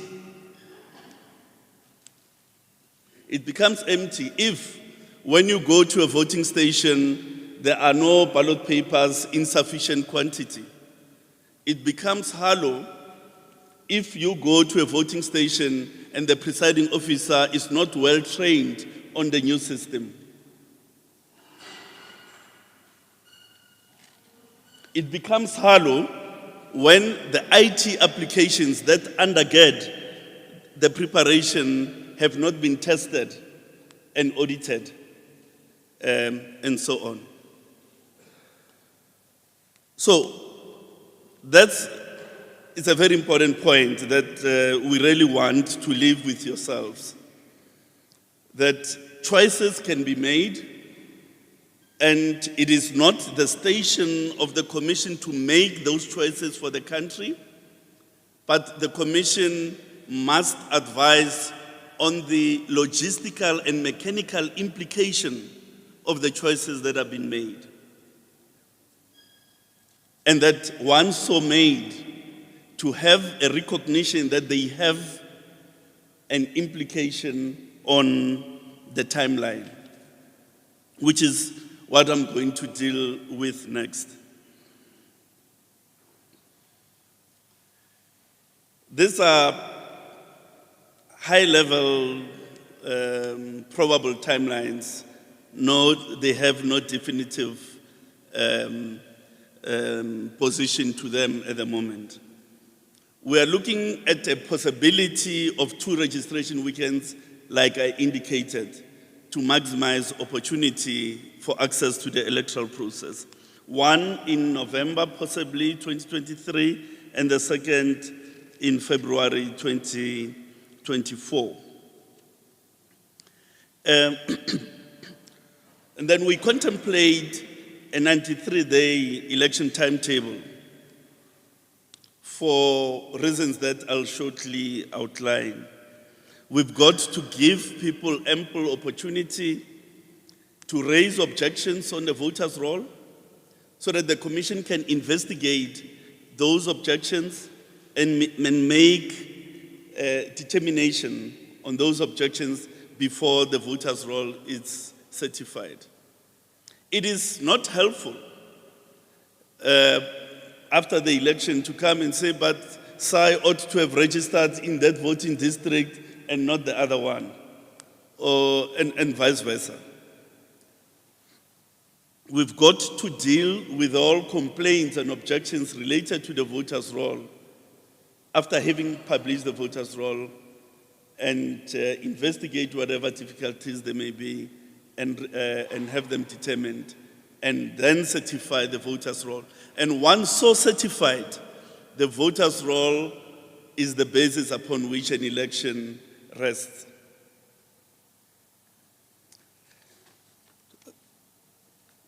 Next, we are at business application implications.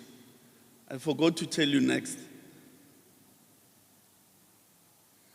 But I won't forget to count all ballots. No. All right, thanks.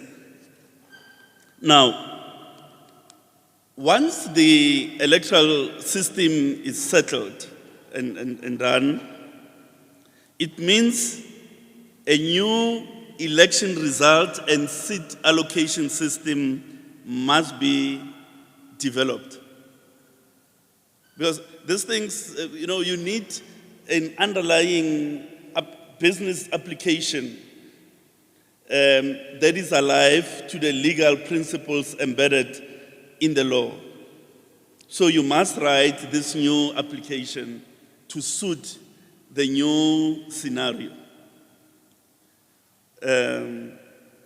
Your election result system and your seat allocation system. And this new election result and seat allocation system must be audited to ensure that it does that which it's intended to do.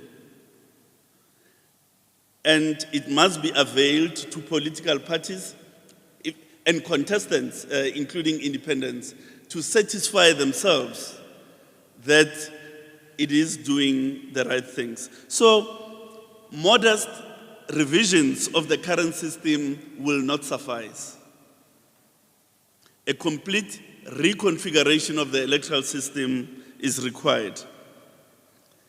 A 9-month period of coding and development is necessary. A testing and trial run of the new application is necessary, an external audit, and 2 extensive dry runs are required.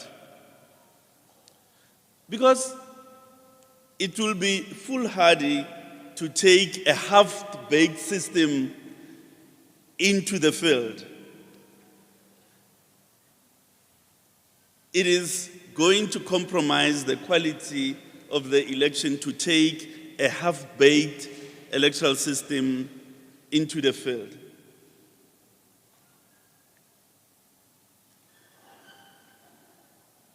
Similarly, a new national provincial election candidate nomination system must be developed. This must take into account independent candidates. It must take into account the possible capturing of supporting signatures, and so on.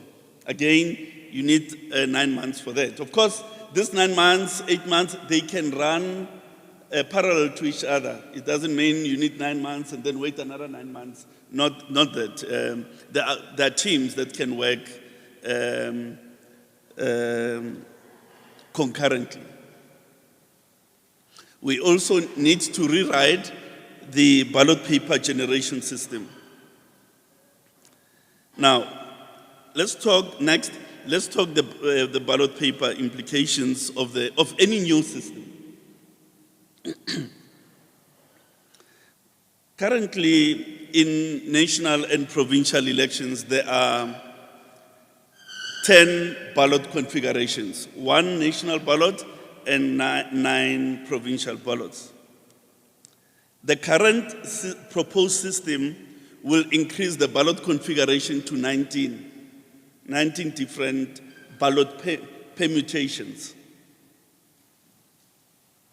The proposed third ballot for regional elections will increase the number of ballots to be printed to over 70 million.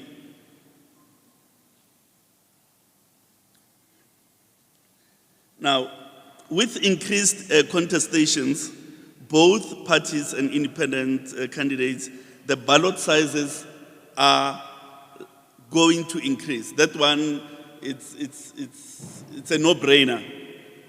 That with the increase of contestants, the ballot sizes are going to increase naturally. Now, Sislope is aware of a ballot that we printed in the DRC in 2006. She couldn't believe her eyes when she saw an A0 size, Star newspaper size ballot of several pages. How was it? 692. With 692 candidates. Now, we may be going that way, but that is not a problem, because it could be the logical consequence of our human rights architecture, you know? So it may just be a logical consequence of our human rights architecture. But here's a logistical issue. South African printing industry, let's put it this way: the capacity of the printing industry to print ballots of the length of more than 720 millimeters is very limited. In fact, when we last checked, only about three printing concerns could produce this size ballot within the timelines that we have to work with.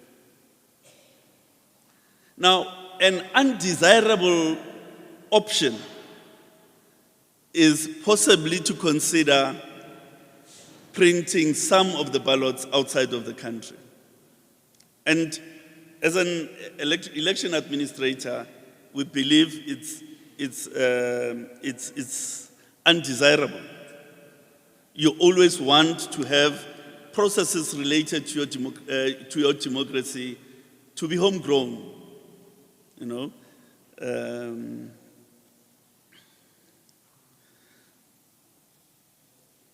So we're printing more ballots, 70 million, of bigger sizes, with limited printing capacity, because the printing presses are not geared for this type of printing.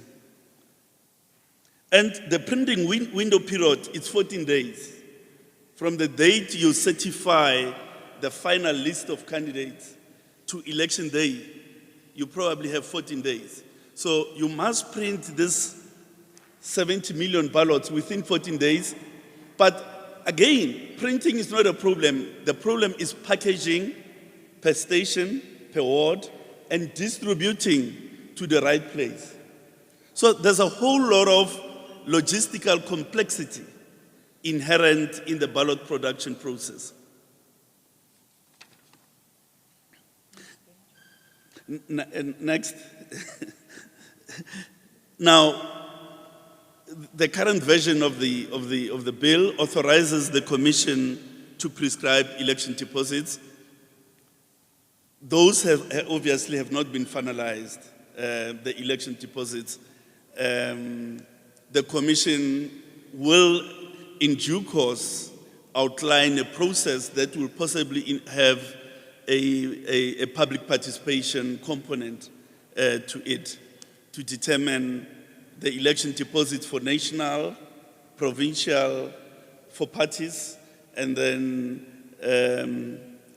national and provincial for independent candidates. Next slide. Now, it stands to reason that a change of this magnitude requires massive public education. You know, it's not going to be voter education, no, you got 2 ballots and this is how you mark them type thing. This is a game change. So you've got to invest significant resources and time in public education. Again, partnerships with civil society can be considered.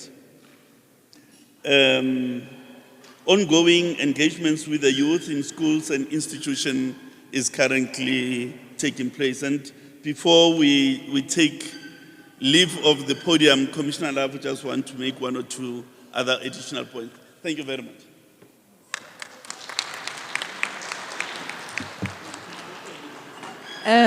Thank you very much. And I think part of the reason for me wanting to speak before we open for engagement is just to emphasize, we came here when you were having a really riveting discussion around issues to do with the type of elections that the country needs, in your view, in order to ensure that there's accountability of those you elect, clarity about what their commitments are.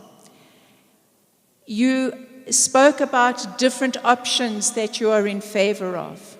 I think what Sai has tried to emphasize is those choices are the most important choices. They are the choices that are deeply political, but they are not the choices that an electoral management body can make on anybody's behalf. I think that's the first context that we're trying to put here. The second context is to say that when we are looking at an election process, for people who need to see the change, need to see a constitution that realizes its promise, the technical detail feels bureaucratic almost. It's like, how can we bear to listen? But we are saying to you, there are really practical consequences. Sai spoke about the fact that the election of 2024 must happen between the 8th of May and the 5th of August. Ours is usually a preference not to leave it right to the end, because if there are things that need to be done, you don't want to have no time after the main election day to even be able to fulfill constitutional obligations. So let's say we're looking at May. What does that mean? The proclamation to accommodate this 93-day timetable is in February. What does that mean? By February, registration closes. That means you've got to have 2 election weekends before. We've got in the middle of that, we've got the festive season. So what does that mean? We're talking about a process that really has got to be well on the way, everybody understanding what is required no later than October. So when we try and put the practical implications, it's not to be as, to take away from the key issues that you've been discussing, but it's to say we need that certainty. We desperately need certainty in a manner that gives us, as an election management body, time. Now, does that mean we in the IEC believe that all the issues that you have been talking about today, that have been out there in the discussions, that all of those issues, or even half of them, could be resolved in terms of the process that is supposed to deliver a final piece of legislation signed, ready to be implemented by the 10th of December? In all likelihood not. Somebody, when we came in, was talking about having constituencies. Somebody mentioned something in the 60s, somebody said something in 200. If you're going to have constituencies, it's definitely not something that there's going to be time for us as an election management body to implement for 2024. What we are saying is not that because of that, switch off that conversation. Don't look at issues of constituencies. Don't look at issues of any other changes. What we are saying is, If you need to have further conversations, let's look at how that process that you are kickstarting here amongst yourselves, how that process must unfold, but in a way that does not undermine the certainty and the good management of 2024. The conversations must continue. The conversations, the changes, the process for change must continue. But as the electoral management body, we are saying, please, we cannot have a situation where we are thrown under the bus as a country, not as an election management body, because we have uncertainty about what system we need for 2024. Beyond 2024, there's no question that there could be many additional changes. And we're not suggesting that, therefore, the process of discussion stops now with whatever these changes to the legislation are. But we are saying, please, let us ensure that we do this in a way that the complexity that is going to come in 2024 is not compromised by uncertainty. I think that's the context. And I'm saying this because I'm scared of her, because she told us that we can't just look at this in terms of, bureaucratic things. So I just wanted to but really I just want to say, we celebrate the fact that this conversation is happening. We celebrate the fact that there's a sensitivity to understanding electoral systems. We are not wanting to come between that and those kinds of demands. All that we are asking for is the certainty for 2024. Thank you. Thank you. Thank you very much, Janet. I trust this commission, and I know that when the new nation decision was handed down in June of 2020, they started working, because I know they know what that decision meant. So for the past 2.5 years, they have done the basic work, because they can read. They went to school, all of them, I can assure you. They read that decision and they knew exactly what it meant, rather than wait for, yes, I'm going to come to the floor, rather than wait for the parliamentarians. They are ahead of Parliament. That's the kind of commission that we've built, and that's the kind of capacity that we've built. Musu, otherwise you'll disappoint me. After working with you for so long, I know those codings and everything those have started already. Okay, just a few minutes of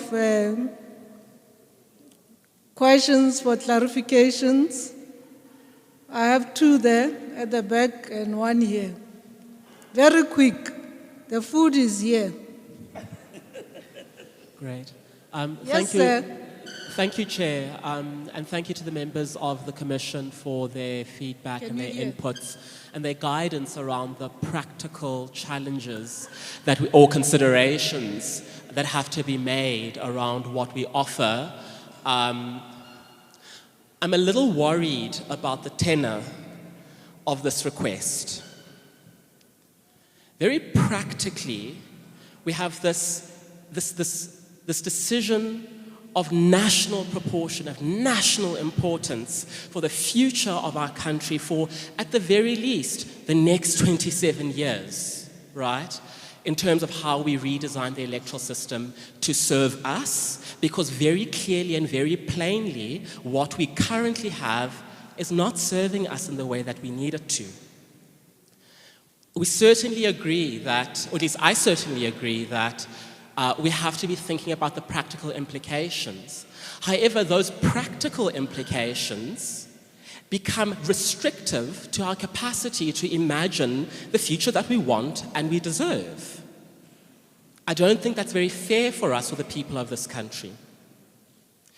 The second thing is that it is up to the Commission, and it is up to Parliament, and it is up to the various institutions, including the Department of Home Affairs, of government, to provide the necessary resourcing and capacity to enable whatever our imagination throws up at you as far as what we want and deserve. That's our decision to make. And I really feel that we should not be entreated in this way to limit our capacity to imagine because we are trying to think about the timetable. That rushes us. We have to be thinking very carefully and conscientiously about where it is that we want to arrive and what it is that will get us there. That is the task of this process. Thank you. Thank you. In front there. Jim Powell, Direct Democracy. First question I've got is, will the addresses be on the electoral list so we can check to see if these are valid? Because we've had instances on by-elections in particular where people have been walking from... We can't hear you very well. Can't hear me? We can't hear you very well. Okay, sorry. Will the addresses be included on the electoral roll so that we can check to see if they're in the right ward? Because we've had situations on by-elections where people have been walking from one ward because they've been, for the by-election, registered in the by-election ward. That's the first one. The second one is where you say a deposit will not be returned if you don't win. Shouldn't that be if it's only a certain percentage? And the third one is, I don't believe that a deposit should be required to take part as a candidate, that it should be the number of signatures, physical signatures that would be obtained, and that would make it a very easy task for you to cut it off at 19 people. Thank you. I don't know if the Commission is already starting with public engagement on issues like the deposit, but this is not why we brought you here. We just brought you here to understand what's going on. Yes, sir. And then, Shan, you'll be the last one. Thank you. My name is Nkululeko. I'm glad the Commission is not agnostic on issues, so I hope you can give us some very robust answers and views. My first question, I think really when we're speaking about accountability of political parties and all of that, it's all leaning towards the fact that voter participation is falling and is not where it wanted to be, more in particular from the youth section. So I want to know whether you think that there's enough responsibility being given to the IEC in terms of improving voter participation, and secondly, what your view would be on the issue of compulsory voting. As we know, multiple countries have that, as it's seen as a civic duty, not a luxury to be used as and when you see necessary. And then the second question that I want to ask is when we speak about the printing of ballots, because I think you covered really the practical implications and all the challenges that are going to happen there. I want to know why we aren't having a conversation around electronic voting. And I know it can't just be the ESCOM issue, because for issues like that, we do know ESCOM can pause load shedding for a day or two. So I just want to know around the Commission's view on electronic voting. Thank you. Thank you very much. I told you this commission is ready. I mean, they've already investigated the printing companies, and they know them, you know, and they know what those ballot papers should look like. They've seen them before. Shan? No, thanks, Chair. I'm very happy that, as the previous speaker said, very happy that the Commission is agnostic. But the Commissioner loves input, seem to have veered in a particular direction that says we must have a conversation about constituency options, but that it's not an option that must be on the table for 2024.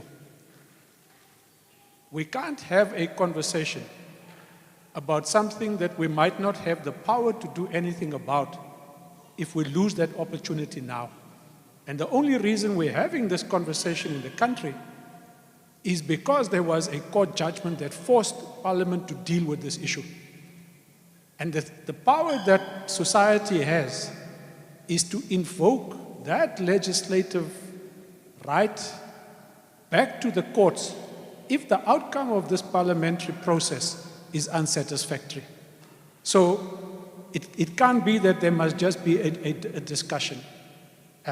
Thanks, Chair. Okay. You want to say? So the first and the last input, I think, speak to the same issue, and I'm going to then ask Commissioner Moepia to deal with a number of things as well as the CEO. But Sean, thank you, because I think what you're putting is the counterweight to the question of the concern that was raised at the beginning about the notion that by raising practical implications and therefore constraints, we are doing something that feels fundamentally not fair. And you are putting that in the context of saying, this is an opportunity that can't be lost now. This is not something that the Electoral Commission is arguing against. And I'm putting it to you that we are not saying don't lose or lose the opportunity now, don't talk more. But bear in mind that legislation, particularly legislation that might even have a need for constitutional amendments, is going to be something that may not be able to be done by December. All we are saying to you is, as civil society, as stakeholders, you need, it's not us, you need to figure out how you can, on the one hand, insulate what the Constitution requires for regular elections, 2024, from what will become chaos if there's no clarity by December. So we are saying there are various ways that can be done. There are ways in which you can engage with political parties to say, all right, maybe we don't get a full discussion and the court, of course, something that can go to the court. We don't get a full discussion, we don't lose the opportunity now. We don't get shortchanged, if you like, in terms of being unfair. But we understand that for 2024, we might not get everything we want, but then we want another time frame for beyond. We're not saying you can't do that. What we are saying to you is think about that. I hope I've been clear.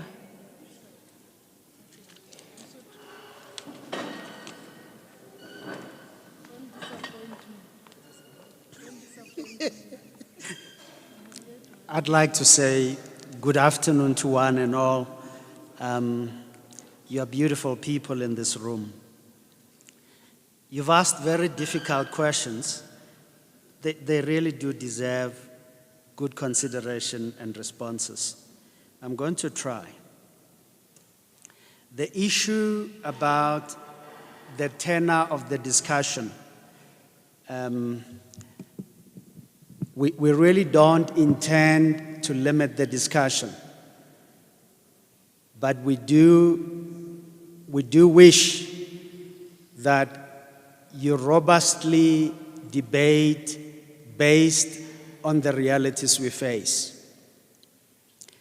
We had a reality of this nature last year when we were preparing for an election on the one hand, under conditions we could not have foreseen, and proceeded to prepare for an election, but sought certainty in the court, the Constitutional Court. And you all know what the court said. The court said to us, free and fair elections are important, but regularity of those elections is more important. The court said you must hold them within the time frame. That's really what we are saying. We are saying we do anticipate that that position is a position we face, and we need to work within that reality. That's why we work backwards. We say what's the earliest opportunity to have an election and what would be the outermost opportunity for that election to take place. So it really is that reality that we talk about.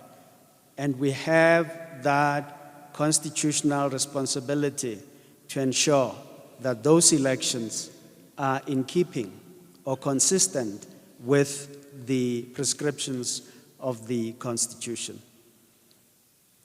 The issues relating, and I'll come back to the registration and by-elections because they were not very audible, but the issues relating to voter participation falling, it's a reality and a concern we have, Ratzilan. We face that situation. But we can speculate on a number of issues. Truth of the matter is,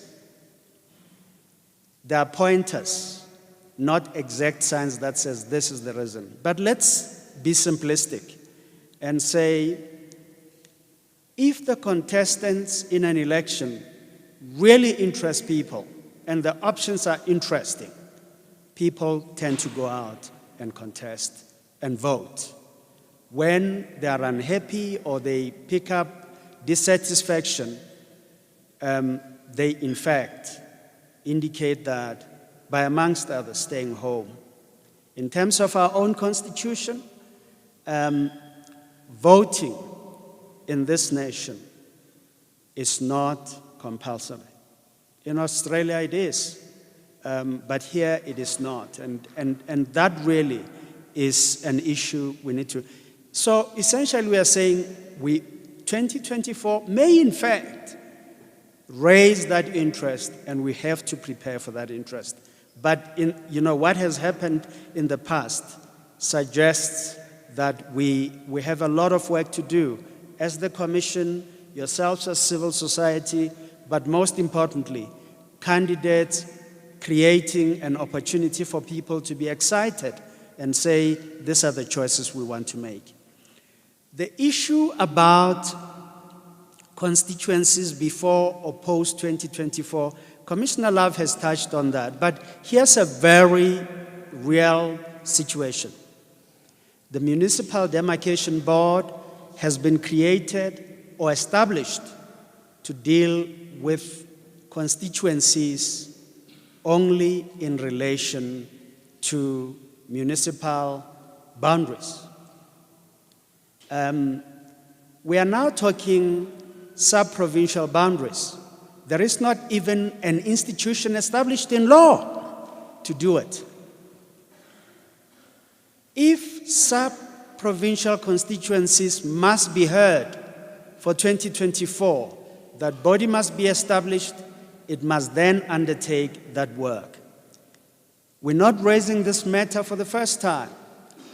In fact, shortly after the Constitutional Court ruling in 2020, we put a paper together and said there are two options we see on the table. One has sub-provincial constituencies, another is inserts. And we were not making a decision. We were simply saying, to the extent that sub-provincial constituencies must be done, this would be an indicative thing that would have to be done with dates. We went to the Portfolio Committee in Parliament, and very recently, when an application was made to the Constitutional Court by Parliament, we went back and made a submission consistent with the submissions we have previously made and indicated where our challenges would lie. So that's really where we are at. We don't wish to stifle the discussion. We believe it's very important. There are very difficult and important issues that you need to have or deal with. And so we will, as the Commission, deal with those issues to the extent that they are before us, and we have the opportunity to do so.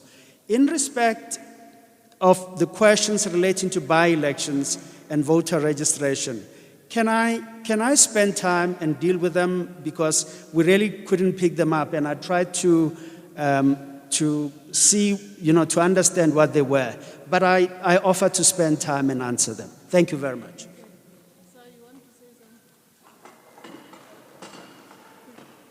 That is electronic voting is in our radar. We've done a cross-national research to see what other jurisdictions have done. And we are now engaging with political parties. We are engaging with the Portfolio Committee on Home Affairs on the results of that cross-national study. We are, however, desirous of an enabling provision in the law so that we can do pilots, at least during by-elections, so that we can see how does it work in a rural setting and how does it perform in an urban setting, so that the insights we draw from those pilots can be brought to bear on a policy discussion that must unfold on the matter. Thank you. Thank you so much to the IEC. I would be chased away, Janet, if I didn't give the last word. So I won't say anything. I didn't give the last word to the IEC chairperson emeritus. She had her hand up. Sis Lope, look on her. Give Sis Lope a mic there.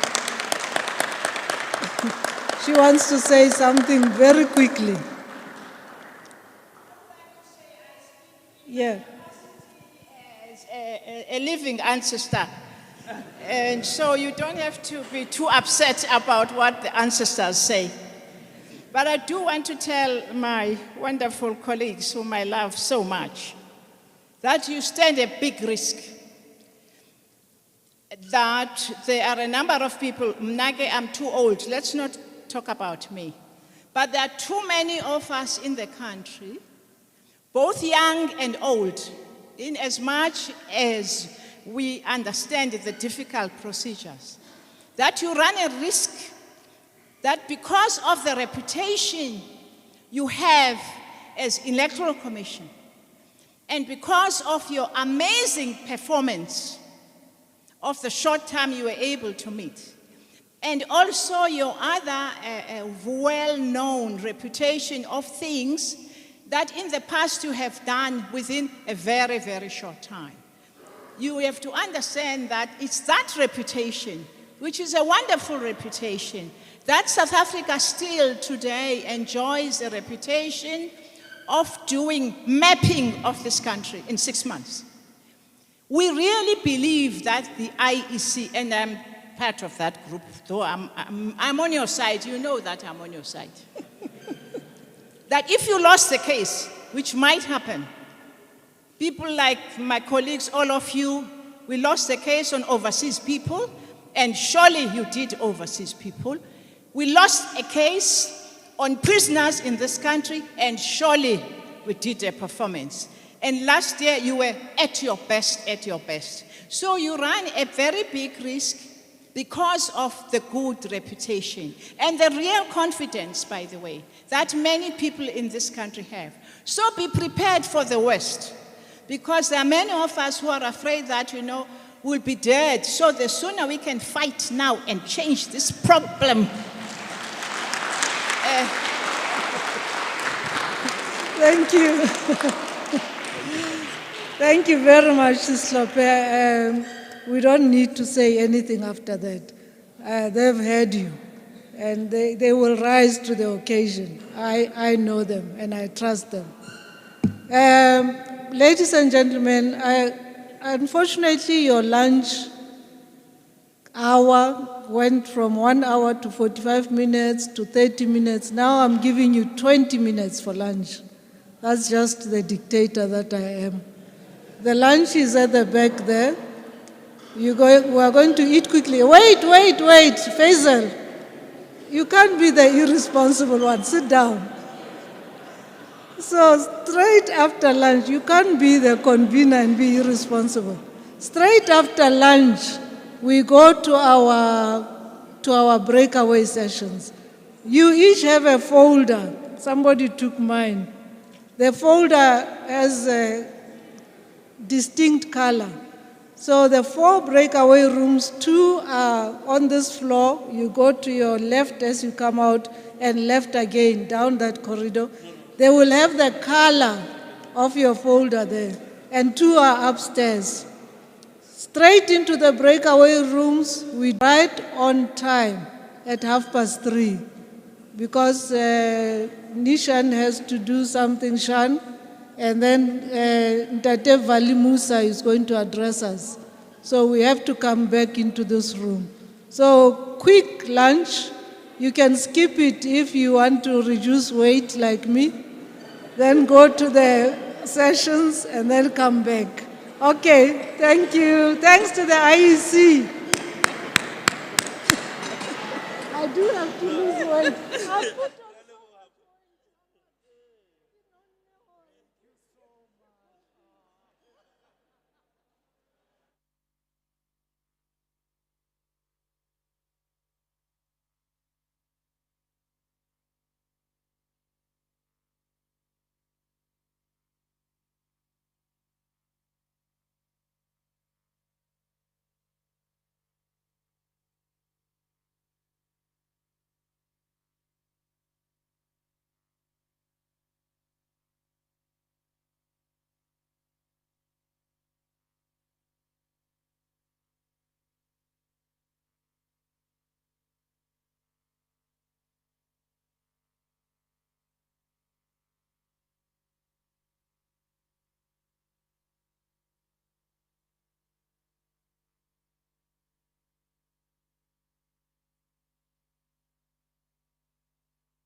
Can I also ask you to come and occupy the seats here in front?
All right, can we get started now?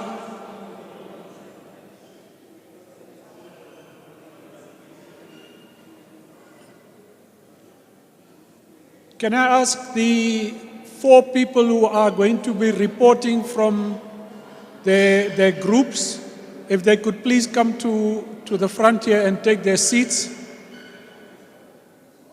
The 4 rapporteurs, the 4 people who are reporting back from their commissions, please come forward.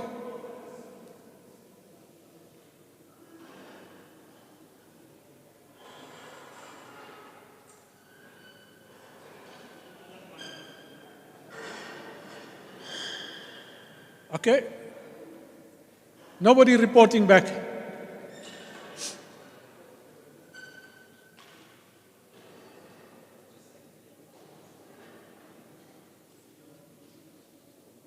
Dudu, Delani, can we find out who are these rapporteurs?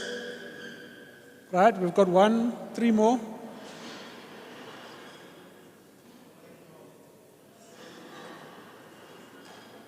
How did it go in your group? How did it go in your group? It's quite quiet. We had Michael though. Michael was dominating, but I mean, there's some extra insight. Okay. Yeah. All right.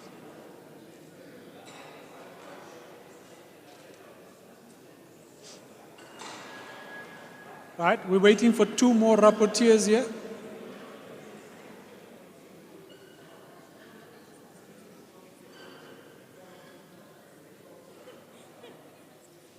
Nobody wants to speak.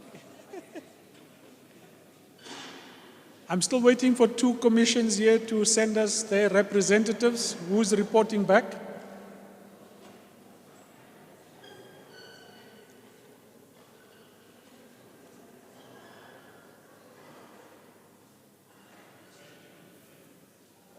All right, 1 more. The last one, who's the last person?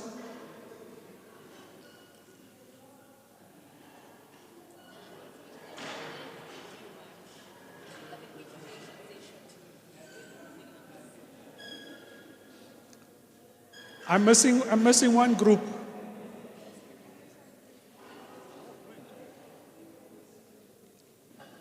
I see hands there, but I don't know what that means. Can we send? Oh, okay.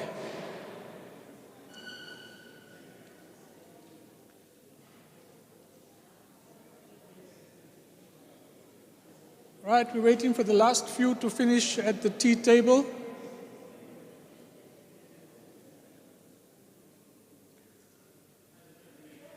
Right,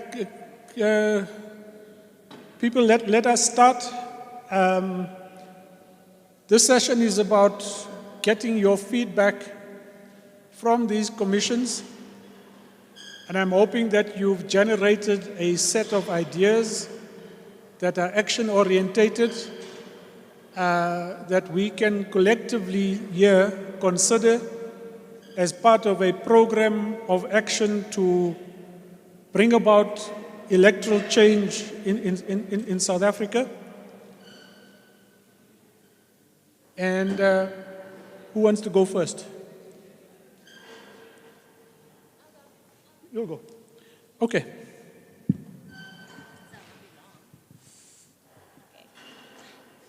Am I that short? Okay, so I won't be that long because our session was quite more of an education session. So for us, we were breakaway group number 3.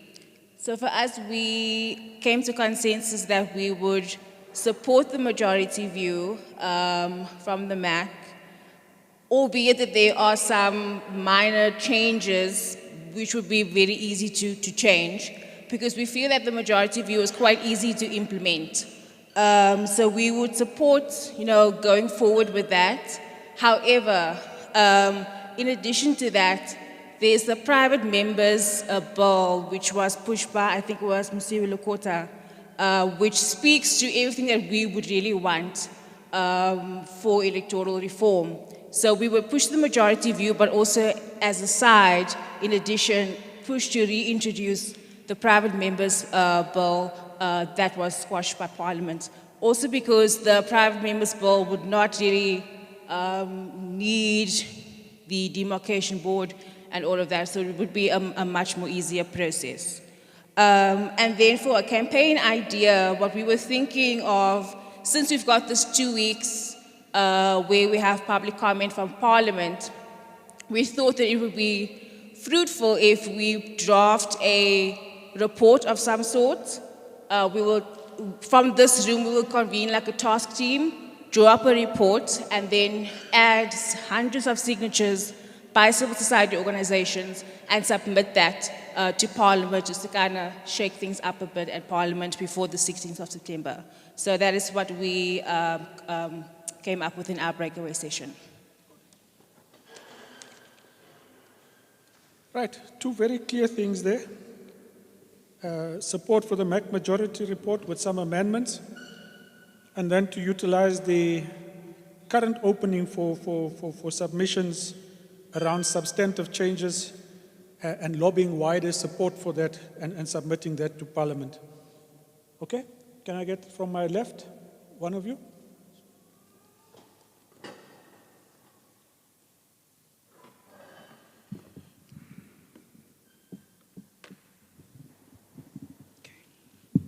I hope this works. Good afternoon, everyone. We were in breakaway room 4, where we spent most of the time thinking about how we can mobilize the public, the broader public, especially young people, to get behind this idea of electoral reform. So as I've mentioned, we focused on young people as a demographic, mostly because they seem to be disinterested or have kind of become apathetic to electoral politics. So we want to bring them back into the fold with a targeted campaign that focuses on electoral reform. And I think the point that we are trying to drive home is that while they may not care about politics, politics cares about them. And we need to show them why electoral reform is important for them to be able to change the situation that they find themselves in, to be able to change the things that they are dissatisfied with. Now, I won't go into too much detail about mobilization and media and comms, but that I think is where we settled as the focal point of a campaign coming out of this. There was mention as well of partnering with organizations such as amandla.mobi, popularizing electoral reform as an issue that the public need to be aware of as we head into the next election. Now, another thing under the topic of political engagement and persuasion that came out of our discussion was that, engagement with political parties is futile. So our group felt that we need to start moving away from that and engaged more in a popular form of politics, engaging or putting up a people's manifesto for electoral reform, bringing on leaders from other sectors of society like labor, business, and faith-based organizations, and seeing how they can support this effort. And on the last point, on the legal options available, I think we were agreed that we are limited in what we can do legally. However, there was a suggestion that maybe we should look at, as the bill progresses, focusing our attention on putting pressure to the president to refer that bill to the Constitutional Court to address on the basis of many of its constitutional flaws. And Lawson will be glad to know that apparently CASAC will be coordinating the legal strategy for this. Thank you. And on Lawson's behalf, we are very happy to accept group 3, or number 3. I'm just giving you a number. I don't know what number you're in.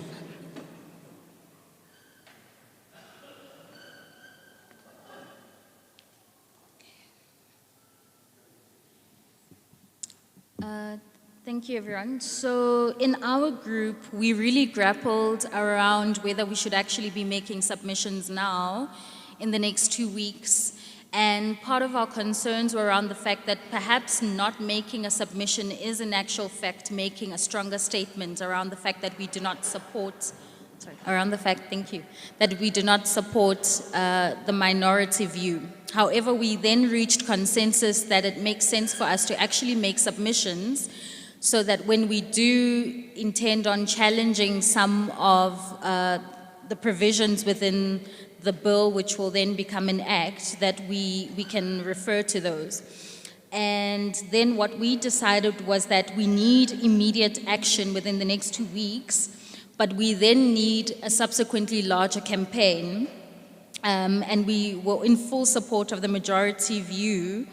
And if we were to start a campaign, we would need to cover the following areas: citizenry, or the people, as we call it, the legal aspects around possible constitutional amendments and amendments to the legislation itself, key role players, whether that be political parties and or organized labor and other civil society organizations, and communication. And we all noted that this campaign should be supported as much as possible by all organizations, but it was actually pointed out that there are different nuances in different communities, and obviously this affects whether people buy into the possibility of a broader campaign or not. However, we noted that if we have a core message that can speak to what is currently happening in South Africa in terms of the challenges that are faced by citizens, that this would then be the glue that would hold this campaign together. We noted that the reason why we'd rather have a core message is because we found that in communities, a lot of people don't necessarily understand electoral reform and understand what it would mean in the longer and shorter term for South Africa. And so it might be good as a starting point to have a campaign that would deal with the actual issues that people are faced with on a daily basis. And then there was also another idea around designing a 2029 charter of some sort, although not everyone was in full consensus around this, but we thought it might be a good idea to have some kind of document or charter that speaks to what we want to achieve around electoral reform. So that's all we covered as a group. Thank you. I was going to say, not a single report has got any applause. but maybe you will applaud after the last contribution. Khalil?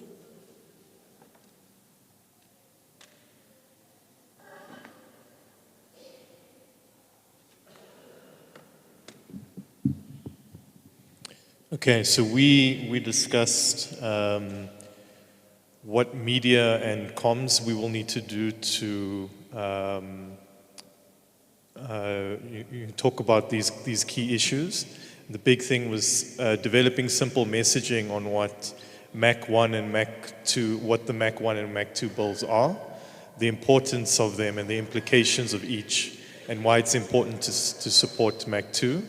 Have workshops with community forums on electoral reform, and important, and it would be important that we have discussions on MAC 2 and come to a consensus on exactly what the principles within MAC 2 that we agree with are and what changes are further needed. It would also be important to tailor specific messaging for the kinds of audiences we'd be engaging with. So what messaging would need to go out to the public on electoral reform, and then what messaging would need to go out to the political representatives that we're going to need to, or going to want to engage. It was also key to, we also discussed it would be key to appeal to and build partnerships with media. Radio, print, digital, and TV media. Can they help to spread these key messages that I previously discussed, as well as can we have workshops with the media on electoral reform, on what MAC 1, 2, and MAC 1 and MAC 2 are, and how to go about reporting on MAC 1 and MAC 2 and the importance and relevance of both. In terms of the political engagement with political representatives, it would be important to identify current organizations which are already part of this process of public engagement and form a network of support. But it would also be important to petition parliamentarians, have public discourse events similar to the big debate with political representatives. That organizations currently here would need to submit inputs on the, because there's a window for a deadline on public submissions on the MAC 1 bill that would be closing on the 16th of September. So before then, have organizations that are currently present here to submit inputs on the principles that they currently support, as well as anything they disagree with in MAC 1 and MAC 2. And then regarding the legal challenge, we discussed the possibility of mounting a legal challenge and interdicting this parliamentary process and either not allow changes happen before the 2024 elections, or force a Concourt ruling that would create a pathway for an interim process. So take the current system and make changes to it to ensure that it would be constitutional before 2024, make it clear that it's interim and that it has an expiry date. We also discussed that it wouldn't be enough time to have constituency representation to be put in place before 2024, but at least we can create a legally binding pathway for this to be completed by 2029. Regarding the mass mobilization element, we discussed that it would be important to have civic education in communities on the importance of and how to respond to the MAC 1 bill and why we should be opposing it. That Accountability Lab and Mobilize would be key civil society organizations to rope in to assist us with community engagement, and that we should have train the trainer workshops and basically then deploy these trainers who would be very clued up on electoral reform and the relevance of MAC 2 into communities to run these civic education programs and workshops. That's it.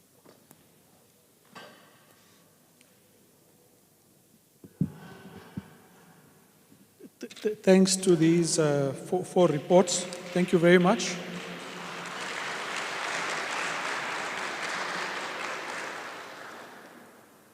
It's amazing. I think we have found commonality in much of the discussions. So the commonality that emerges from the reports is that we need to make use of the current window that's calling for submissions. We need to do this in an organized way and an impactful way. And that requires some degree of coordination amongst all of the organizations who are here. But by the way, there's about 130 organizations who had registered to attend this particular Indaba. My sense is that many of them were here this morning and perhaps would have had to leave by the time we came to this session.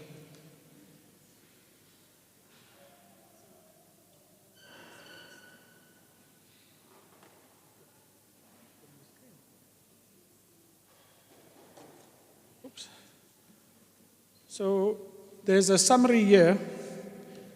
The general consensus, other than the one that I've spoken about, is there's a support for the majority view of and we're calling this thing MAC, but with some amendments, because it's the easiest to implement. It's also the minimum basis for electoral reform. And that we need to be clear on what the core points and principles are regarding the majority view. So that requires a lot of work from our side. Make clear that we do not support the minority view. That we need to examine the private members' bill and look at how close it aligns to what we want out of the MAC majority report.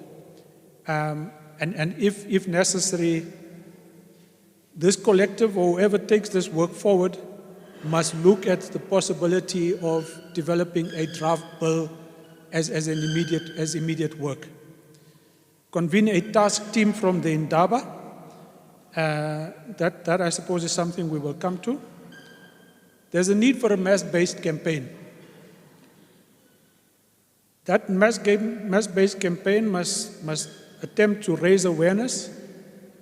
It needs to show why electoral reform is important and how this links up with the day-to-day struggles of people.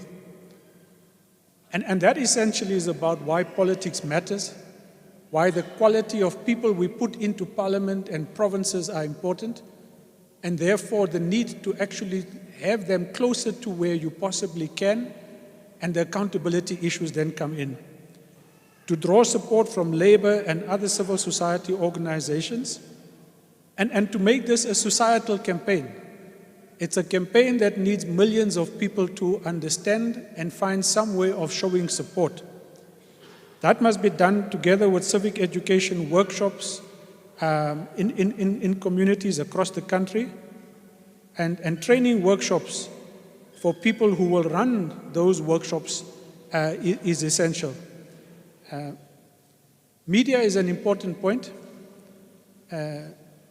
Partnering with organizations such as Amandla.mobi and others to popularize the issue. And we need to frame the messaging in a way that people can understand. Now, we are going to have to find, either in this room or outside of this room, people who have the kind of communication skill who can develop a slogan for this kind of message. What is it in 2 lines? Because if you're going to go and talk about this on a billboard, what do you want to see? What's that simple message that drives home what this is about? And it's a clear message aimed at all role players, which you will tailor to different audiences. It's important that we engage with the media fraternity in its widest sense to understand this issue and all the complexities. similarly to what my vote counts did with SANEF around the Party Funding Act. They took them away for a weekend, make sure that they understood this, and you might well be looking at something similar, but this time beyond SANEF, community media is perhaps more critical around this kind of work. Political work that we need to do, we need to draw up a report from this gathering, get as many civil society organizations to sign it, and then to submit it as a collective response to the parliamentary process. Obviously tailor it in the kind of language that meets the requirements of that parliamentary process. There's some hesitancy about engaging with political parties and the possibilities of a People's Manifesto or a Charter for Electoral Reform. But I don't think there was outright rejection of the need to engage with the people ultimately that you want to make this decision. Because it's politicians in their political parties that we need to persuade that they need to make this change. Pressure on the presidency is critical because that's the point where this bill gets signed into law.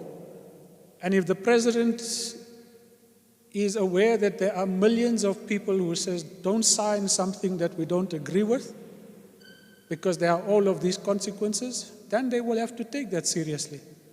But that will depend on the ability of all of us who are here and those who were here and those who still need to be here to take this message across the length and breadth of South Africa.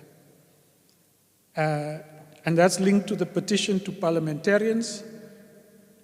I mean, it would be nice if all 400 members of parliament were to get a daily WhatsApp message or SMS from us to say, support the bill. Their emails get flooded every day, support the bill. In the church, when they go there, the pastor says, are you supporting, why are you not coming up with this bill? That kind of pressure from multiple angles must make them rethink, hopefully. The legal part is really our stronghold. If it were not for the legal challenge that was brought in the Constitutional Court, we would not have been here today. But this is the one thing that I think the IEC is aware of, the presidency and political parties are scared of. None of them would want to see the 2024 elections postponed for any reason or impacted or not necessarily postponed. It is the one tool that we have, and we need to use this strategically. Amendments to the Constitution, interdicting the parliamentary process, making sure, and then this is where the possibilities are. If we can get the 2024 elections as interim, provided there is political and legal sanction for the change that is required, then it will become interim. Otherwise, this will become the permanent change if it goes through the Constitutional Court. So this is what's emerged from the groups. Consensus that we do need to make this a mass campaign. We do need to engage. You know, any campaign has it's at an aerial level. That's the battle of ideas, that's the battle of the media and messaging and so forth. Then there's the stuff that you do on the ground, the mass mobilization on the ground. Those two elements, when you get them right, are the success factors of any campaign. And I think more or less that's what comes through from the different commissions here. What we will do is to consolidate all of these reports so there's a much more detailed action plan beyond just the PowerPoint that you have here. And that the convening organizations of this session would have a responsibility to pull that together, to communicate that back to all of the organizations who showed an interest in this meeting, and then to figure out how to implement this program and who can do what, not necessarily only those 5 organizations, but everybody else who's here must be communicated back to say, this is the program, what help can we get from you, and how do we extend the base of these 5 organizations to every other organization that has got the time, energy, skills, expertise to become part of a campaign structure to drive this to go forward. That's the one option. The other option is to say, we've done our work here, every organization must go back and do what they can. And you know what that means? If there's nobody that picks up the phone tomorrow and says, have you done 1, 2, and 3? We're probably not going to do it. So that's the summary.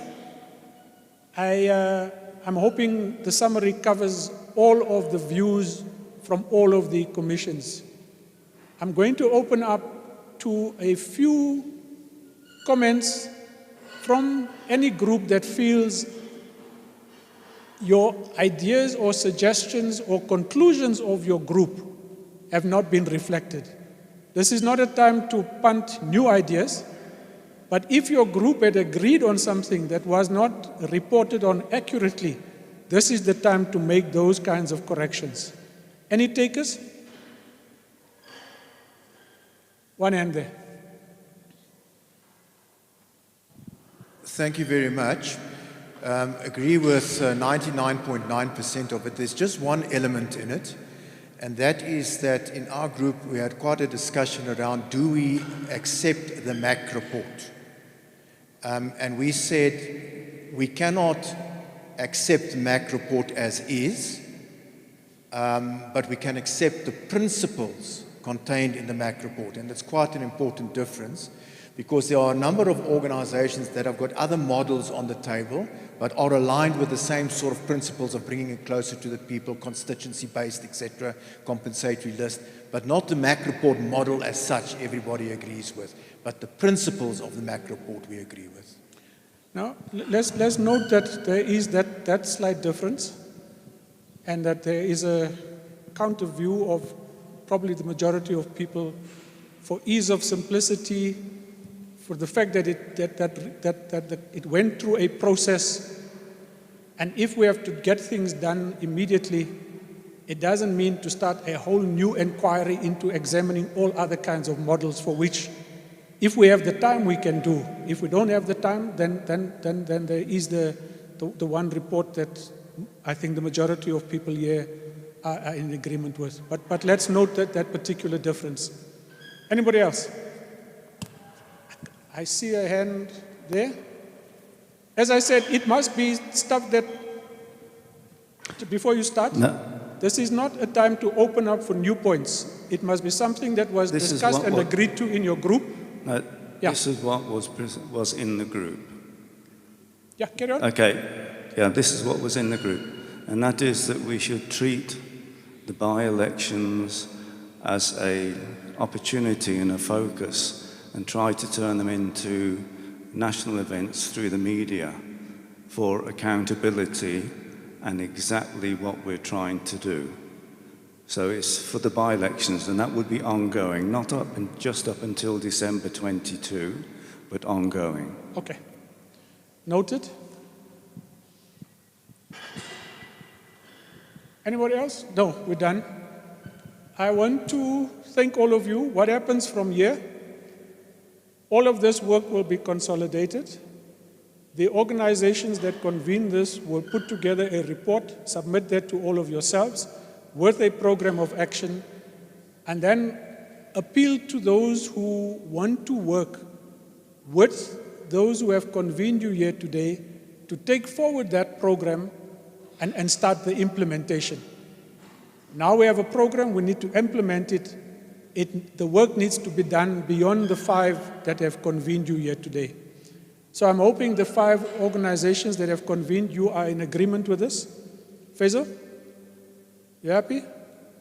Lukona, Tessa? Fine? Kesek? Okay? My vote counts? You okay? Right. The Kathrada Foundation is also fine. You all deserve a round of applause for, and particularly to people here. We're now, I think, slightly back on track in time for the closing address by Vali Musa. We call it the MAC majority. Fortunately, it was not Mac Maharaj that was busy drafting this report, otherwise it would have had other kinds of connotations. Vali, I'm not going to introduce you, but let's get your remarks here, please. Thank you.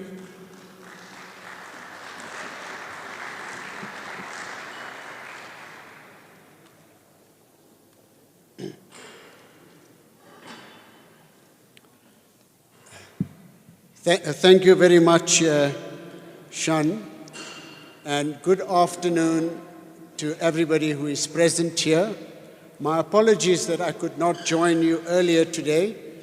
I had to be chairing a session of the Presidential Climate Commission.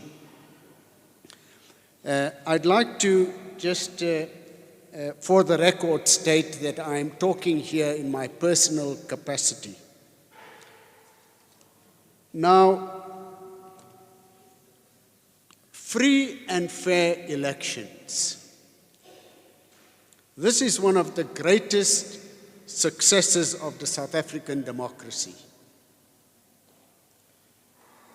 The new electoral system under consideration by Parliament at present should alarm all of us, because the proposed system, as it stands, places this monumental achievement of the freedom struggle at risk.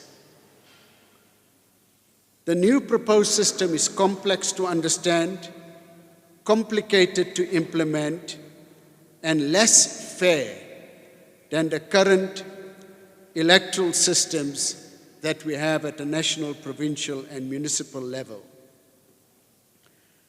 The right of the people of South Africa to choose their own government is the constant heartbeat that keeps our democracy alive. To tinker with this is to tinker with the lifeblood of our democracy. And we must warn our parliamentarians to tread very, very carefully when they start tinkering with the right to vote. Because our Constitution, as we all know, entrenches human rights. The Bill of Rights in the Constitution can only be amended by a supermajority of 2/3. Since we became a democracy, the Bill of Rights has not been changed. There was one attempt with the attempt to change the Bill of Rights as concerns property rights, and that attempt failed. Because the Constitution makes it extremely difficult for any set of parliamentarians to tinker with what is the heart and soul of our democracy. But the Constitution, in its very first clause, does more than talk about the Bill of Rights. It sets out the values of our country and the values of the Constitution. So it's got different things. It's got Bill of Rights and it's got values. And the whole set of values in the Constitution is set out in about 7 lines in one clause. There are 4 values in our Constitution. The one is human dignity. The second is non-racialism and non-sexism. The third is the supremacy of the rule of law. And the third is universal adult suffrage, a common voters' roll, regular elections, a multi-party system of democratic government to ensure accountability, responsiveness, and openness.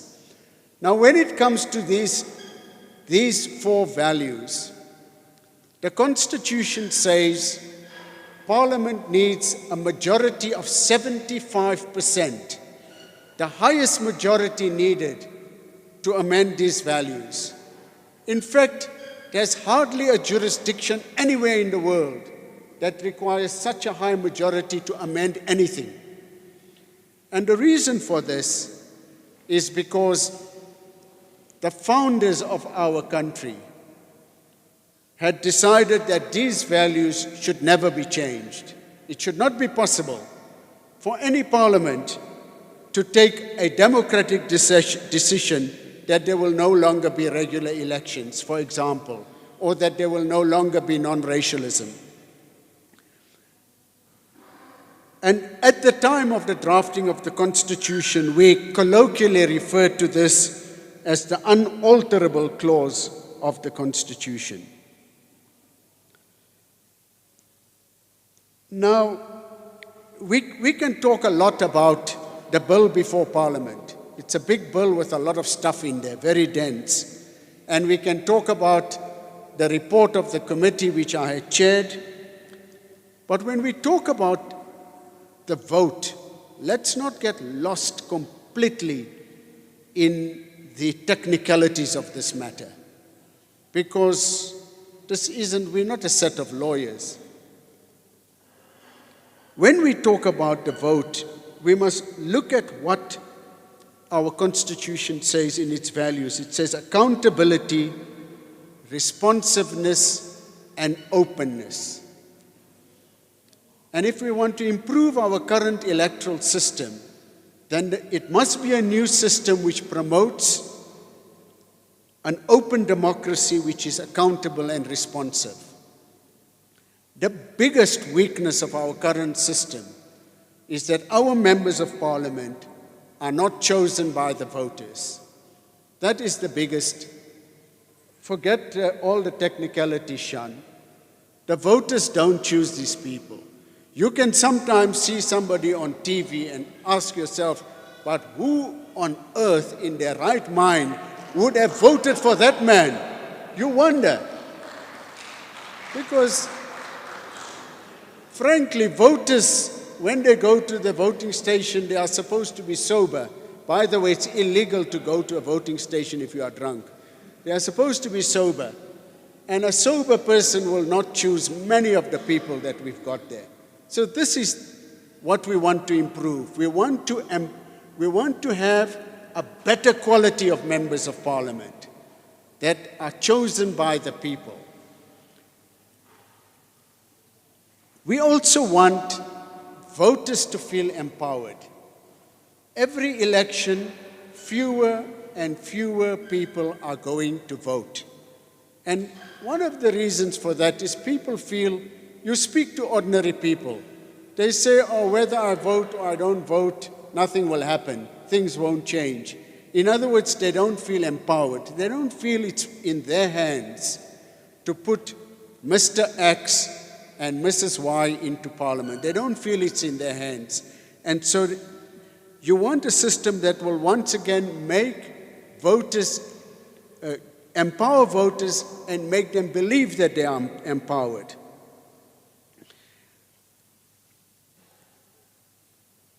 That, I think, is at the heart of what we're trying to do. We're trying to empower voters. We're trying to say that, Mr. Member of Parliament, you must present yourself to the voters and let the voters decide whether they're going to vote for you or maybe for somebody who is opposing you. But right now, voters cannot do that.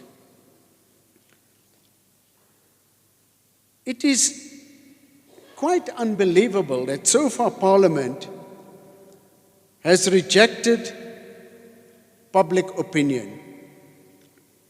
The government had appointed over the past 20 years 3 expert bodies to advise on how to improve the electoral system, and Parliament has rejected the advice of all 3 bodies. It's quite amazing.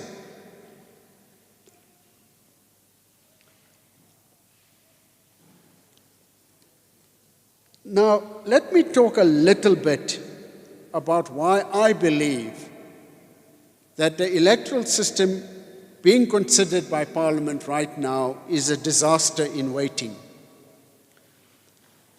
Firstly, it is a completely new electoral system that doesn't exist anywhere else in the world. By the way, this kind of electoral system, or even a version of it, doesn't exist anywhere else in the world. It's not what some proponents of the system, of the proposed system say. It is not a multi-member constituency system. That is a different thing. This is not a multi-member constituency system. As you know, there has been a number of very credible arguments that we have 60 or 70 or 100 multi-member constituencies. This is not multi because in a multi-member constituency, you vote for the number of members that constituency sends to Parliament. According to this system, in the Eastern Cape, there will be 63 members sent to Parliament, but you will only be able to vote for one, unless you vote for a political party. So it's a system that hasn't been tried and tested. The unintended consequences are not known, and there is no political analysis that I have seen. Nothing coming from anybody, not the government and not the majority party or any other party. The second important thing that this bill creates as a problem is proportional representation.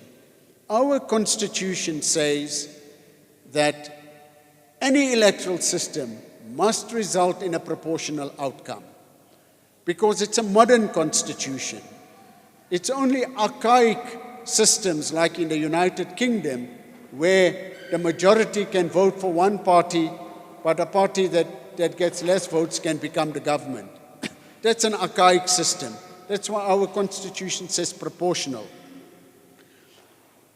This proposed system goes against the principle of proportional representation because what it does is that when an independent candidate in the Eastern Cape gets 500,000 votes, about 450,000 of those votes will be discarded, will be thrown away.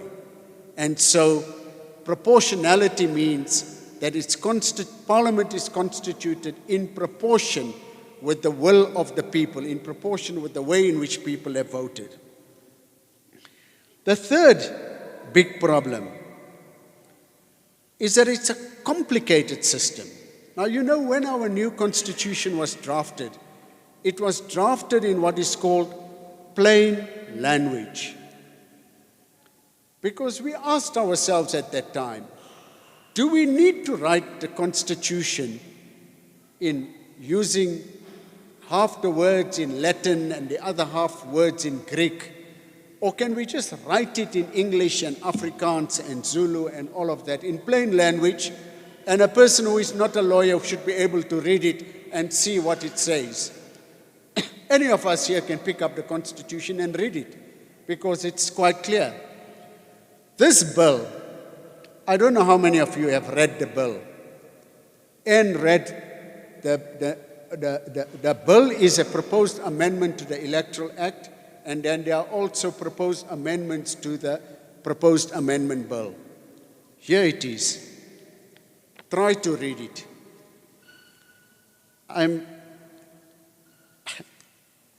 The people who plan to vote for this bill don't understand it. Do you know that the majority of the members of Parliament, of the EFF, DA, and the ANC don't know what is in this bill? And how do I know? Because I speak to them. They listed me for this meeting as an activist. By the way, it's not completely wrong, because I call these people up. I say, by the way, comrade so-and-so, I see you're supporting this bill. Can you explain to me why you think it's the right thing? And the person would inevitably say, look, let me be frank with you, Comrade Vali, I haven't read it. I don't really understand it myself. It's just that it was a decision. So, and not only in the ANC, I know people in all of these parties that I call up. They don't understand it. As far as the ANC is concerned, the party of which I am a member, the majority of the members of the National Executive Committee do not know what the new proposed electoral system is. I've actually spoken to them myself, because I know all of them. I've called all of them. As you say, I'm an activist. I've called all of them. They don't know what's in this bill. And when I tell them some of the things that are in a bill, they say they are surprised. This is a very, very dangerous situation that we are in.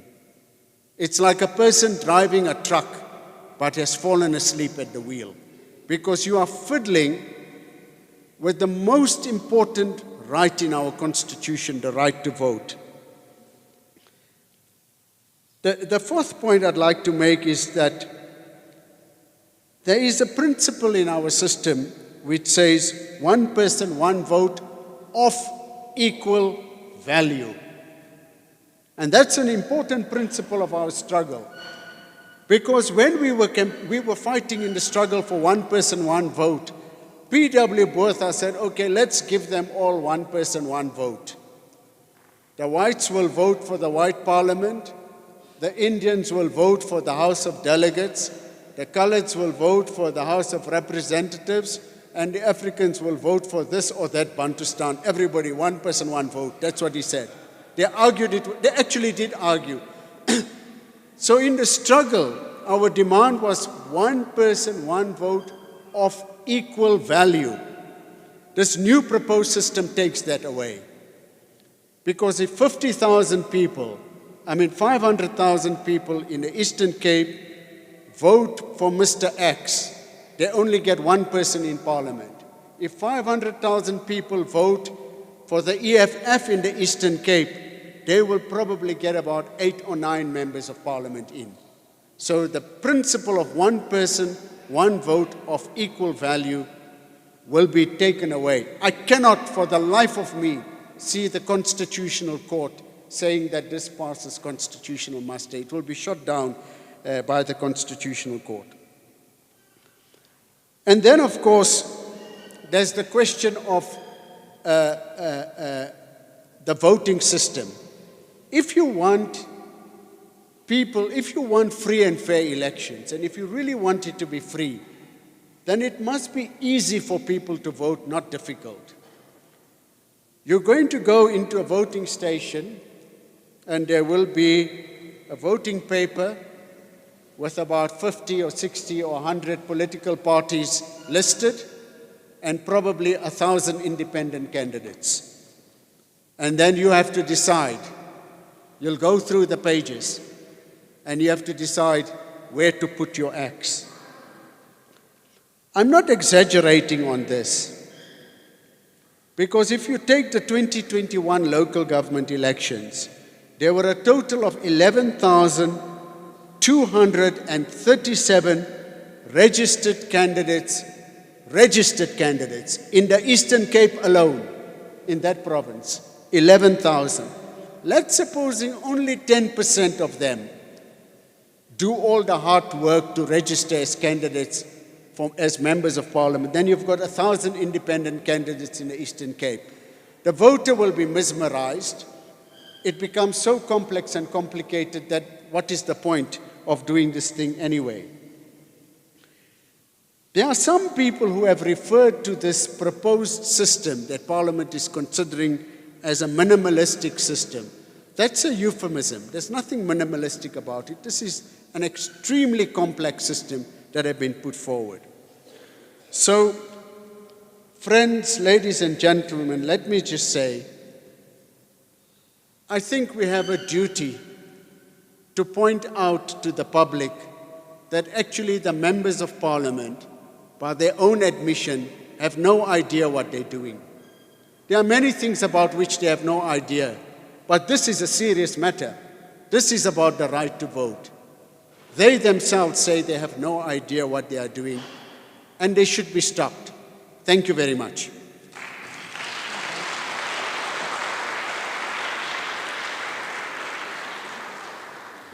So there you have it. But one idea that struck me as Vali was speaking I think all of us need to be calling up members of parliament and to ask them to explain this bill that they are putting before parliament for approval.